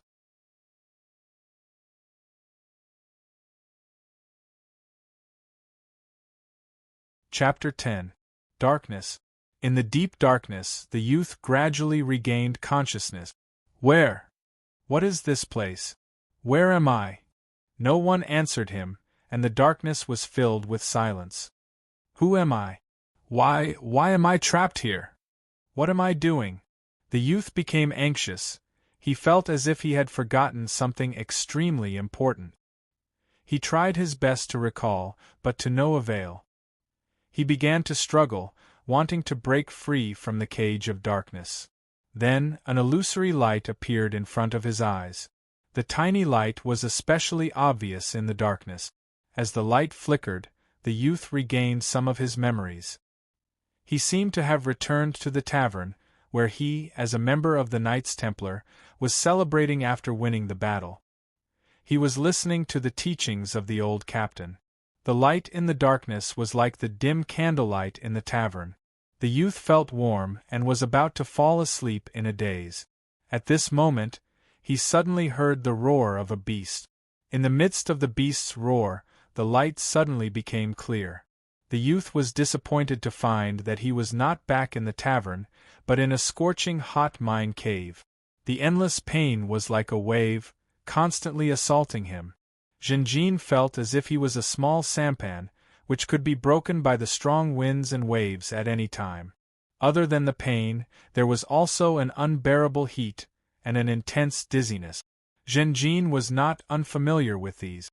The fire poison is acting up again, he thought. The brown bear's claws were still stuck in his abdomen, making it difficult for him to get up. The youth used all his strength to raise his head slightly. Then, he saw the bear's corpse and the familiar figure beside it. It was ZD. She was collecting bear blood from the bear's corpse. She wiped the corners of her eyes from time to time, looking anxious. Jinjin immediately relaxed. He heard a beast's roar in the darkness, and thought that a new beast was attacking. Seeing that ZD was safe and sound, he relaxed and no longer had the strength to raise his head. The back of his head hit the ground with a bang. ZD was startled by the sound, and seeing that Jinjin had regained consciousness, she cried out in surprise, "Sir? Lord Jinjin, you're awake!" She immediately rushed to Jinjin's side. As he got closer, Jinjin noticed the girl's red and swollen eyes, as well as the obvious tear stains on her cheeks. Jinjin wanted to say something, but he couldn't. His throat and tongue were also swollen, making it difficult for him to speak. He could only smile bitterly. At this moment, the young man realized that if another wild beast were to attack, he would not have the strength to protect his fiancée in his current state. ZD said, "My lord, the fire poison is acting up again, and the medicine from before is no longer effective. I'm concocting a new potion. I'll definitely succeed. Believe me, my lord, you must not give up. I will definitely save you." When ZD comforted Jinjin, it was more like she was deceiving herself to boost her confidence. Jinjin nodded, but this extremely slight movement caused him to fall unconscious once again. After an unknown amount of time had passed in the darkness, he once again heard the roar of a beast and woke up. Seeing that there were no wild beasts attacking, Jinjin understood. Was it just an auditory hallucination? Then how long was I unconscious this time? He looked around and realized that ZD was right beside him. But this time, the girl did not collect the bear's blood. Instead, she cut open Jinjin's arm and drew out the young man's blood. More than half of the glass bottle was already filled with blood. At this moment, the young man's blood was dark red and boiling hot. Seeing that the young man had woken up again, ZD immediately said, "My lord, I'm treating you. I'll draw out your poisonous blood again to dilute the fire poison in your body." The young man was silent. Strangely, this time, he did not feel any pain. This was definitely not a good thing. Feeling pain was a normal perception of the human body. This was a perfect warning system, reminding the human body to protect itself in time. Jinjin knew that his current situation was extremely bad. Not only was the fire poison acting up again, but he had also been severely injured in the battle with the brown bear. The lack of pain meant that all the nerves in his body had been destroyed. Only his head still had a strong sense of dizziness. The young man did not dare to move rashly. Because he was already experienced, once he moved slightly, he would be knocked down by this dizziness and fall into a coma again. Jinjin could only look at the cave ceiling. Whether it was the wound or the blood being drawn, he did not feel anything. He had also lost his hearing. At this moment, the young man felt a strange sense of peace and quiet. Soon after, the tranquility in his heart faded and was replaced by fear that spread like a fog. Yes, fear. He was afraid. He knew that death was coming, and this fear was the fear of death. In fact, when he was facing the brown bear, he was also facing death. But at that time, he did not have the leisure to carefully savor it. The feeling of death slowly approaching was not pleasant at all. The young man felt his life slipping away, quietly, without a trace. The The young man wanted to retain his life from the deepest part of his heart. But life was like water held up by two hands. No matter how hard he tried, the water would flow down through the gaps between his fingers, and eventually flow away completely. He realized that he was a lamb waiting to be slaughtered, and could only quietly wait for the grim reaper's scythe to reap his life. Zhenjin originally thought that he was brave enough, but at this moment, he felt his own fear, his own weakness. This fear was so real, so strong, that Zhenjin fully realized that no matter how much suffering and training he received, he would not be able to face it completely calmly. Because he understood one thing. This fear was the most fundamental fear of any life, it was the instinct of any life to survive. Fear was like fog shrouding his entire heart. At the same time, there was helplessness, despair, panic, anger, and other emotions that were born from fear. Zhenjin began to pray. Great God, Supreme Great Emperor, he was a holy knight, and the God he believed in was the Xingming Emperor of the human race. The Xingming Emperor was the leader of the human race. He had a cultivation base that surpassed the legendary rank, and was a god that walked among humans. Zhenjin continued to repent to the Xingming Emperor. He tried to repent for his past mistakes, but awkwardly realized that because he had lost his memories, he did not remember any of his mistakes. Thus, he could only pray to the Xingming Emperor, begging him for mercy, begging him to protect ZD so that she could smoothly escape from this extremely dangerous island after his death.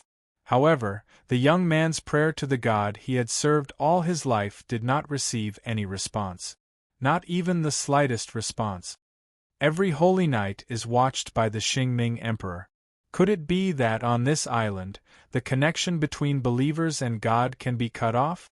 With such doubts, Zhenjin once again fell into darkness.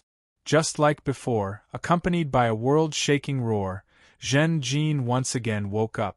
This time, as soon as he woke up, Zhenjin frowned. He once again felt an intense pain. It was different from the previous pain. This time, he felt as if his whole body was being pricked by needles. Every inch of his skin, every inch of his muscles, every inch of his bones, inside and outside of his body, seemed to have been tortured countless times, becoming riddled with holes. Not only that, the burning sensation from before when the fire poison flared up was even more intense. The young man felt as if he was placed in a bonfire, and was burning fiercely. "It's working, it's working!" ZD's shouts sounded in his ears. At this moment, the young girl seemed incomparably excited. Zhenjin shifted his gaze and saw her actions. His heart also trembled. This young girl did not collect the bear's blood, nor did she draw his blood. Unexpectedly, she was splashing blood on Zhenjin's wound. This was definitely bear's blood. Zhenjin was originally riddled with scars, especially the wound on his abdomen, which was extremely terrifying.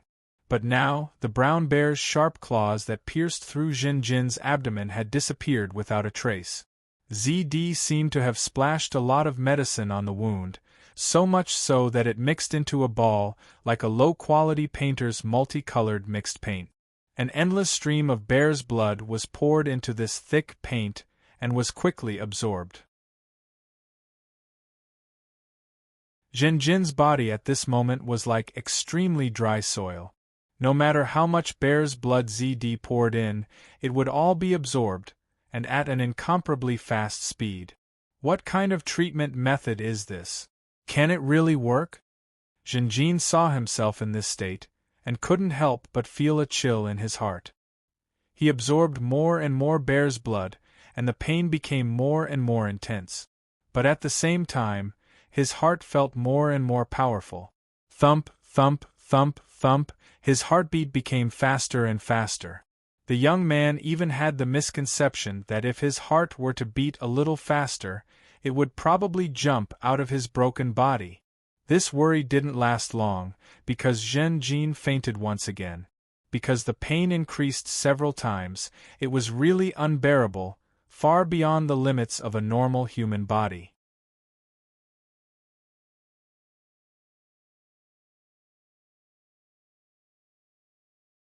Chapter 11.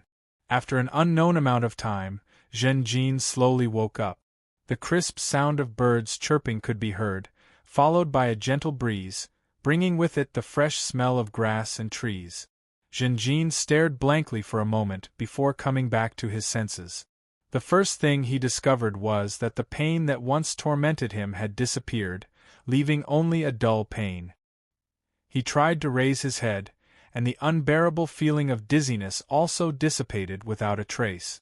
Then he discovered that there were many bandages wrapped around his body, especially around his waist and abdomen, where there were faint traces of blood. Zhen exerted strength in his arms, supporting his upper body with difficulty. He had no strength in his body, as if he had been hungry for more than 10 days. At the same time, his mouth was dry, and he was extremely thirsty for water. When he succeeded in sitting on the ground, he was stunned. He looked at his arms and hands.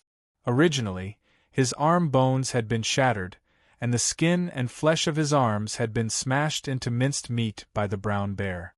But now it was almost healed. Only the surface of both arms had an abnormal red color, as if they had been cooked. Did ZD really do it? Amazing! Zhen could not help but exclaim. If it was magic or divine arts, the difficulty would not be high. But here, ZD could not use her magic. To be able to do this with potions alone was really too powerful. Could it be that this fiancé of mine is also a master potion maker? Zhen could not help but guess. He looked around, but ZD was not here. The youth quickly discovered that he was no longer in the depths of the cave. This was not the place where he and the brown bear fought to the death, but the area closer to the entrance of the cave. Because of this, the ores here were sparse, the air was not scorching, and he could even hear the chirping of birds outside the cave. Just now, the intermittent wind blew in, listening to the crisp chirping of birds. Zhen heart gradually rose and fell. His gaze fell on the entrance of the cave, and on the wall of the cave, there was a blue and red wildflower stubbornly blooming.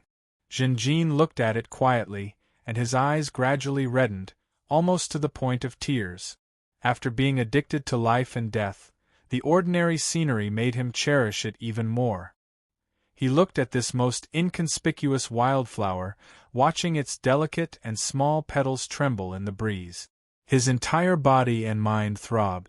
This was the throbbing of life. I'm still alive, I'm still alive.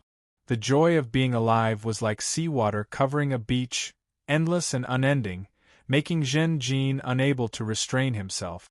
After a long time, Zhen's surging emotions slowly dissipated. He had a new worry. Actually, it was quite dangerous here. Zhen did not forget that there were still many corpses of scaled horned black panthers lying outside the cave. The fresh meat would attract predators. After experiencing these few days, Zhen had thoroughly felt the dangers of this island. No matter how much he overestimated the danger, it would not be too much. The young man wanted to stand up, but his attempt failed. Being able to sit up was already the most he could do. His entire body was limp, especially his waist and abdomen. He felt as if a large piece of his body was missing, and his legs had no strength. "You're awake!" A familiar voice sounded. ZD appeared at the entrance of the cave. She was stunned on the spot, her face full of disbelief. Zhen nodded to her and smiled faintly. ZD finally confirmed that this was the truth. Her heart surged, and she took a few steps forward, almost throwing herself into Zhen's arms. With her delicate body in his arms, Zhen almost fell down. He patted his fiancée's small shoulders, his voice much hoarser than before. "I listened to you and did not give up." And ZD nodded and released Zhen, no longer hugging him tightly. Her pair of purple eyes stared at the young man without blinking. Both eyes met. ZD said emotionally, "Lord Zhen, you are a true holy knight." For a moment, the young knight felt the girl's full respect and love, all of which was not concealed. Zhen smiled bitterly and shook his head. "Not yet, I can't even use Do Qi until now." ZD said with certainty. Sir, you will definitely be able to remember. The girl's confidence in Zhenjin was far greater than the latter himself. Sir, while you were unconscious, I also cleaned up the battlefield and disposed of the brown bear and black panther corpses. I used the brown bear's blood to create a temporary medicine. I sprinkled the medicine near the entrance of the cave. Now that the smell of the brown bear is here, it should be able to deter other predators. This place is safe for the time being. In addition, I also went deep into the cave and explored to the end. There is only one way out of this cave. Sir's decision at that time was incomparably wise. Zhenjin nodded again and again, the worry in his heart finally disappearing.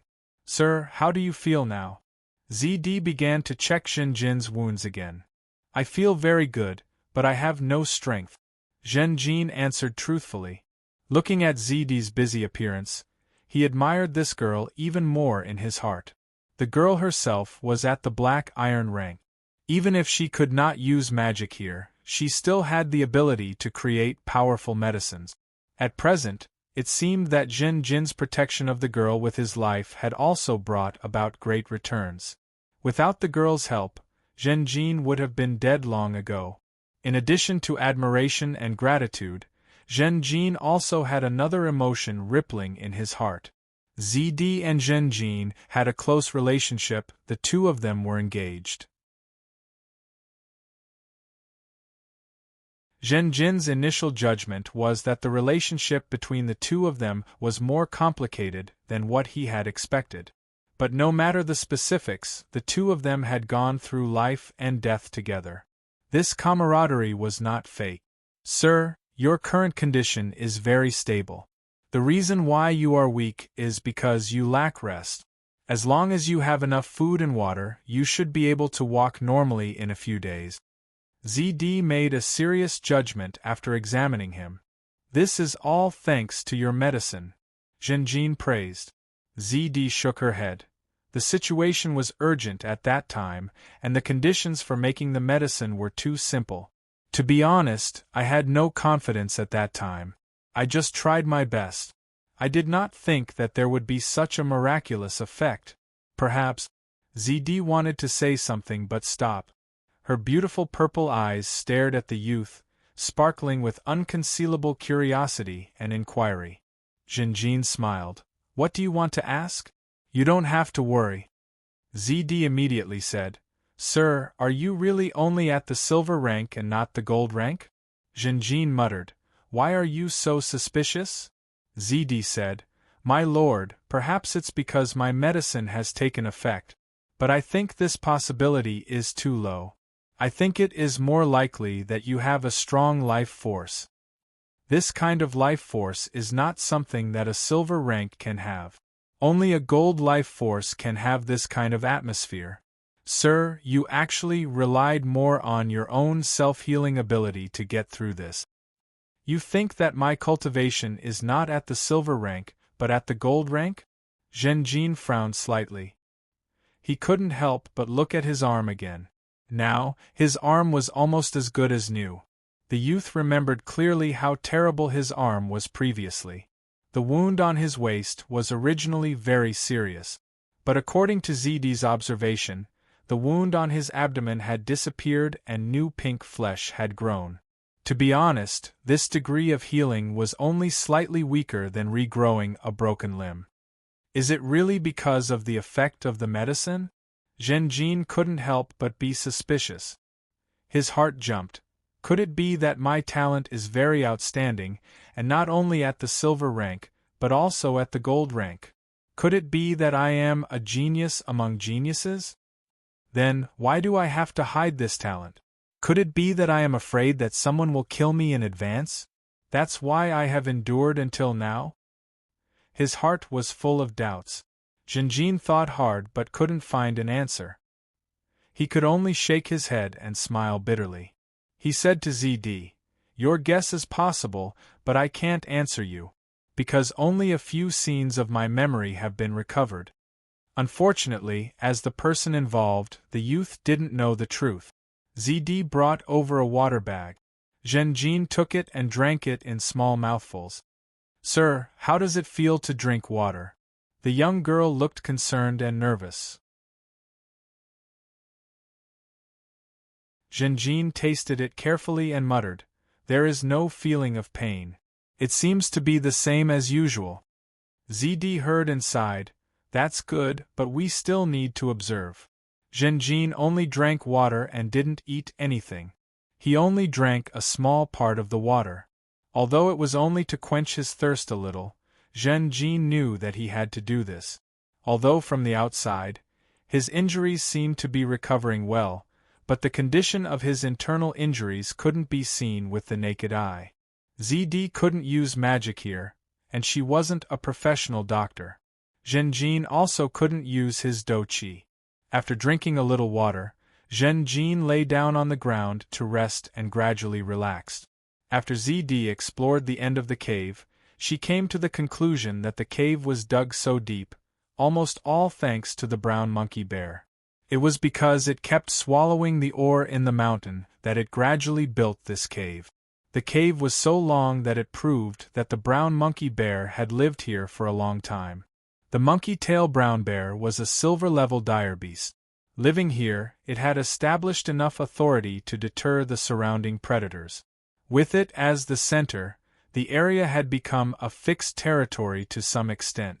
Especially since the horned leopards were defeated, in a short period of time, there shouldn't be any predators that would dare to offend this place. After all, these wild beasts didn't know that the brown bear was killed by Zhenjin. At the moment, the surrounding situation was still relatively safe. This cave could be used as a stable camp. Zhenjin woke up in the morning, and at noon, he drank some water. This time, he drank a little more. In the afternoon, he had the urge to pee. However, his whole body was sore and weak, and he still couldn't stand up. "Sir, let me help you." ZD had been paying close attention to Zhenjin. She was very good at reading people's expressions, and when she noticed that the young man showed a little embarrassment, she understood. Zhenjin could only lie on the ground, and with the help of ZD, he successfully urinated. "Sir, I am your fiancé, there is no need to be embarrassed." Even though ZD said so, her cheeks were still flushed red, and the hair in front of her forehead was slightly sticking up. It seemed that her whole head was steaming. ZD not only helped Zhenjin put on his pants, but also carefully observed Zhenjin's urine. "Sir, at the moment, it seems that your injuries are recovering well. You can rest assured and drink water. But you still need to be careful when eating." A moment later, ZD reported with joy. Zhenjin nodded. He also felt a little happy. The digestive and urinary systems of the human body were very important, and Zhenjin would rather lose 2 arms than have problems with his digestive and urinary system. Losing an arm was inconvenient, but if there were major problems with his digestive and urinary system, it would be life-threatening. When night fell, Zhenjin began to eat. The coarse rations and the word delicious were completely different. But Zhenjin ate with satisfaction, and even felt a kind of spontaneous happiness. To be honest, the young man's stomach was rumbling with hunger, and he could eat several cows in one meal. But he endured it, and according to the process of drinking water, the rations he ate for the first time were still small. When he woke up the next day, he recovered some strength and could stand up on his own, but he still couldn't walk a few steps. He didn't feel dizzy, but he lacked too much strength. He even felt that his 2 arms were thick and heavy, and he had the illusion that he couldn't bear it. The young man didn't force himself, and wisdom and patience were also virtues that holy knights respected. He ate a little in the morning, and even more in the afternoon. In the evening, he succeeded in producing a bubble of feces. Although ZD wanted to help, this time Zhenjin insisted on finishing the excretion himself. ZD was very happy after observing Zhenjin's feces. "Sir, your body is recovering very well. To be more precise, it's extremely astonishing. This kind of physical quality is definitely not something a silver rank can possess." ZD stared at Jinjin, her purple eyes emitting a scorching light. Good news, everyone. The Black Sky group of the Goo world has been unblocked, and it's still full of close to 3,000 people, suitable for discussing true Master Goo. The Unlimited Blood Core official group has been unblocked, group number 676199473. The discussion of the new book Unlimited Blood Core has been upgraded to thousands of people, and it's open to the public. If you're interested, you can add. The Unlimited Blood Core official group is open to official readers, and there are certain conditions to join. You need to first join the Unlimited Blood Core official group verification group 316556526 for verification. Currently, there are only 2 official groups for the new book. This Saturday, at around 8 p.m., there will be a QQ group activity. At that time, it will appear in the unofficial group, and then it will be withdrawn from the unofficial group. The activity is mainly to answer questions about the new book, listen to friends' reading feelings, and actively absorb the suggestions. I'm sorry, there are too many groups, and my personal energy is too limited. In the future, the activity will be in the official group, and the groups established by readers can be linked. As for the linking system, it's currently being discussed with the administrators. I know everyone's hope for Immortal Goo, but please try not to associate the 2 books with each other. This will affect everyone's reading experience. The 2 books are different, and the new protagonist will have a new atmosphere. Similarly, I've done my best to create them. I actually regret telling everyone about my cold-blooded style, and many people were affected by this sentence, which then reduced the reading experience. The new book should be viewed with a new perspective. The meaning of this sentence is to ask everyone to try their best to put aside the influence of true Master Goo, and fully immerse themselves in a new story. At the same time, I also hope that everyone will try their best to put aside some reading habits of web novels. Most web novels are fast songs, and this book is a slow song. 2 different kinds of brilliance. Slow songs need time, patience, calmness, and aftertaste. This is a small piece of advice I'm giving everyone about reading. This book will be written for 2 to 3 years. Let time prove everything.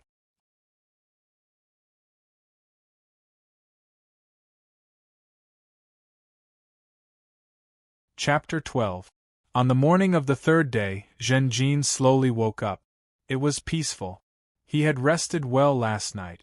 The ground under his body was no longer dry and hard, but covered with a layer of fluffy and dry leaves. This was something that ZD had specially picked up for Jinjin. Thinking of his fiancée, Jinjin felt a surge of warmth in his heart. But ZD was not nearby. Before going to bed last night, ZD had suggested to Jinjin, take some of Jinjin's blood and check if there was any residual fire poison. If possible, it might be able to determine Jinjin's true cultivation level. Jinjin agreed. This girl, could it be that she didn't rest at all last night? Jinjin's face darkened and he began to worry. Although he was asleep, he was very confident that if there was any movement around him, he would immediately notice it. Jinjin looked at the hay on the other side. It was very fluffy and there was no trace of pressure. Jinjin was very sure that ZD did not sleep here last night. After she went into the cave, she did not come out again. Jinjin got up and went into the cave. ZD had made some arrangements in the depths of the cave, forming a temporary place to concoct medicine. In the 2 days that Jinjin was resting, she basically did not go out. Even if she went out, it was only near the cave. Most of the time, other than looking after Jinjin, she was fiddling with her medicine in the cave. Jinjin walked into the cave. As expected, he saw ZD kneeling in between the pits. These pits were of different sizes. The larger pits were filled with the blood, bones, and fur of wild beasts that had been processed. The smaller pits were filled with all kinds of medicines, as if a colorful miniature dye-house had been opened. "My lord, you're awake?" Hearing the movement, ZD turned to look at Jinjin, but did not get up. Her hands did not stop moving as she continued to concoct medicine. Please forgive my rudeness, sir. I am currently concocting a potion. ZD shook the glass bottle in her hand. At the same time, the fingers of her other hand kept twisting, sprinkling out the sand-like ingredients. This glass bottle was only the size of an adult's finger, and the medicine inside seemed to be bear blood. It was dark red in color. The sand-like ingredients blended into the potion and adhered to the inner wall of the glass bottle. ZD's eyes were fixed on the glass bottle. Sometimes she added more sand, and sometimes she scooped some bear blood from the pit on the ground and added it. Finally, it seemed to have reached some kind of balance. The sand particles attached to the inside of the glass bottle completely melted, and not a single one remained. ZD nodded slightly. Only then did she put the cork on the reagent bottle in her hand and put it on the wooden shelf on the other side. This wooden frame was crudely built with a few dead branches, and it was almost filled with glass bottles. Jinjin saw that these glass bottles were filled with wild game potions and couldn't help but ask, "So, you've been concocting these potions all night? Is it really good to be so tired?" "Thank you for your concern, sir." ZD smiled and immediately explained, "If I don't concoct them, the bear blood will lose its effect. These are all good materials. Unfortunately, I don't have enough refining tools. This kind of silver-ranked bear blood is too extravagant and wasteful to concoct wild game potions. Most magic materials had a time limit. After the time limit, the value of the materials would greatly decrease." Jinjin nodded and acknowledged ZD's efforts. "Thank you for your hard work." As he spoke, he looked at these glass bottles. His gaze was somewhat fixed. It was very strange. He seemed to feel the sweet smell of the glass bottles, and from the bottom of his heart, he had an urge to drink the bear blood. "Am I too hungry?" Jinjin immediately suppressed this strange feeling. To be honest, he had rested for 2 days and hadn't eaten a full meal. Although he knew that he had recovered well, he still carefully controlled his appetite. In this way, the bear blood and leopard blood have been used up. The next step is to deal with the meat. ZD licked her dry lips. After working here for a long time, her forehead was covered with sweat. ZD took out a piece of beast meat from the big pit and covered it with a layer of yellow and green herbs. Then, she took out a small tube of potion from her bag and slowly poured it out. This tube of potion did not use a glass bottle. It seemed to be made of pitch-black ironwood. Only a small amount of the liquid was poured down, but it quickly spread and permeated, and a pungent smell rose. Sizzle, after a slight corroding sound, the originally plump beast meat became extremely dry. ZD tore the jerky apart and continued to ravage it. The jerky first became strips of meat, and then was squeezed into a ball of meat floss. In these 2 days, Jinjin ate this kind of meat floss other than dry rations. They did not start a fire. On one hand, they were taught a lesson by the poisonous fire bees, which made them very cautious about starting a fire. On the other hand, it was not convenient to start a fire in a cave. It was easy to cause a lack of oxygen, smoke pollution, and even poisoning. After this kind of treatment, although the meat floss was not delicious, it retained its nutrients and killed any bacteria and toxins that might exist in the meat. These are all good magic materials. If sold outside, they can be sold for a lot of gold coins. What a pity. Even if you give me the most common crucible now, it would be good enough. ZD shook her head as she processed, expressing her regret. Jinjin smiled. He did not persuade ZD to rest after a night of hard work. Instead, he sat cross-legged beside ZD. "Is there anything I can help you with?" ZD smiled.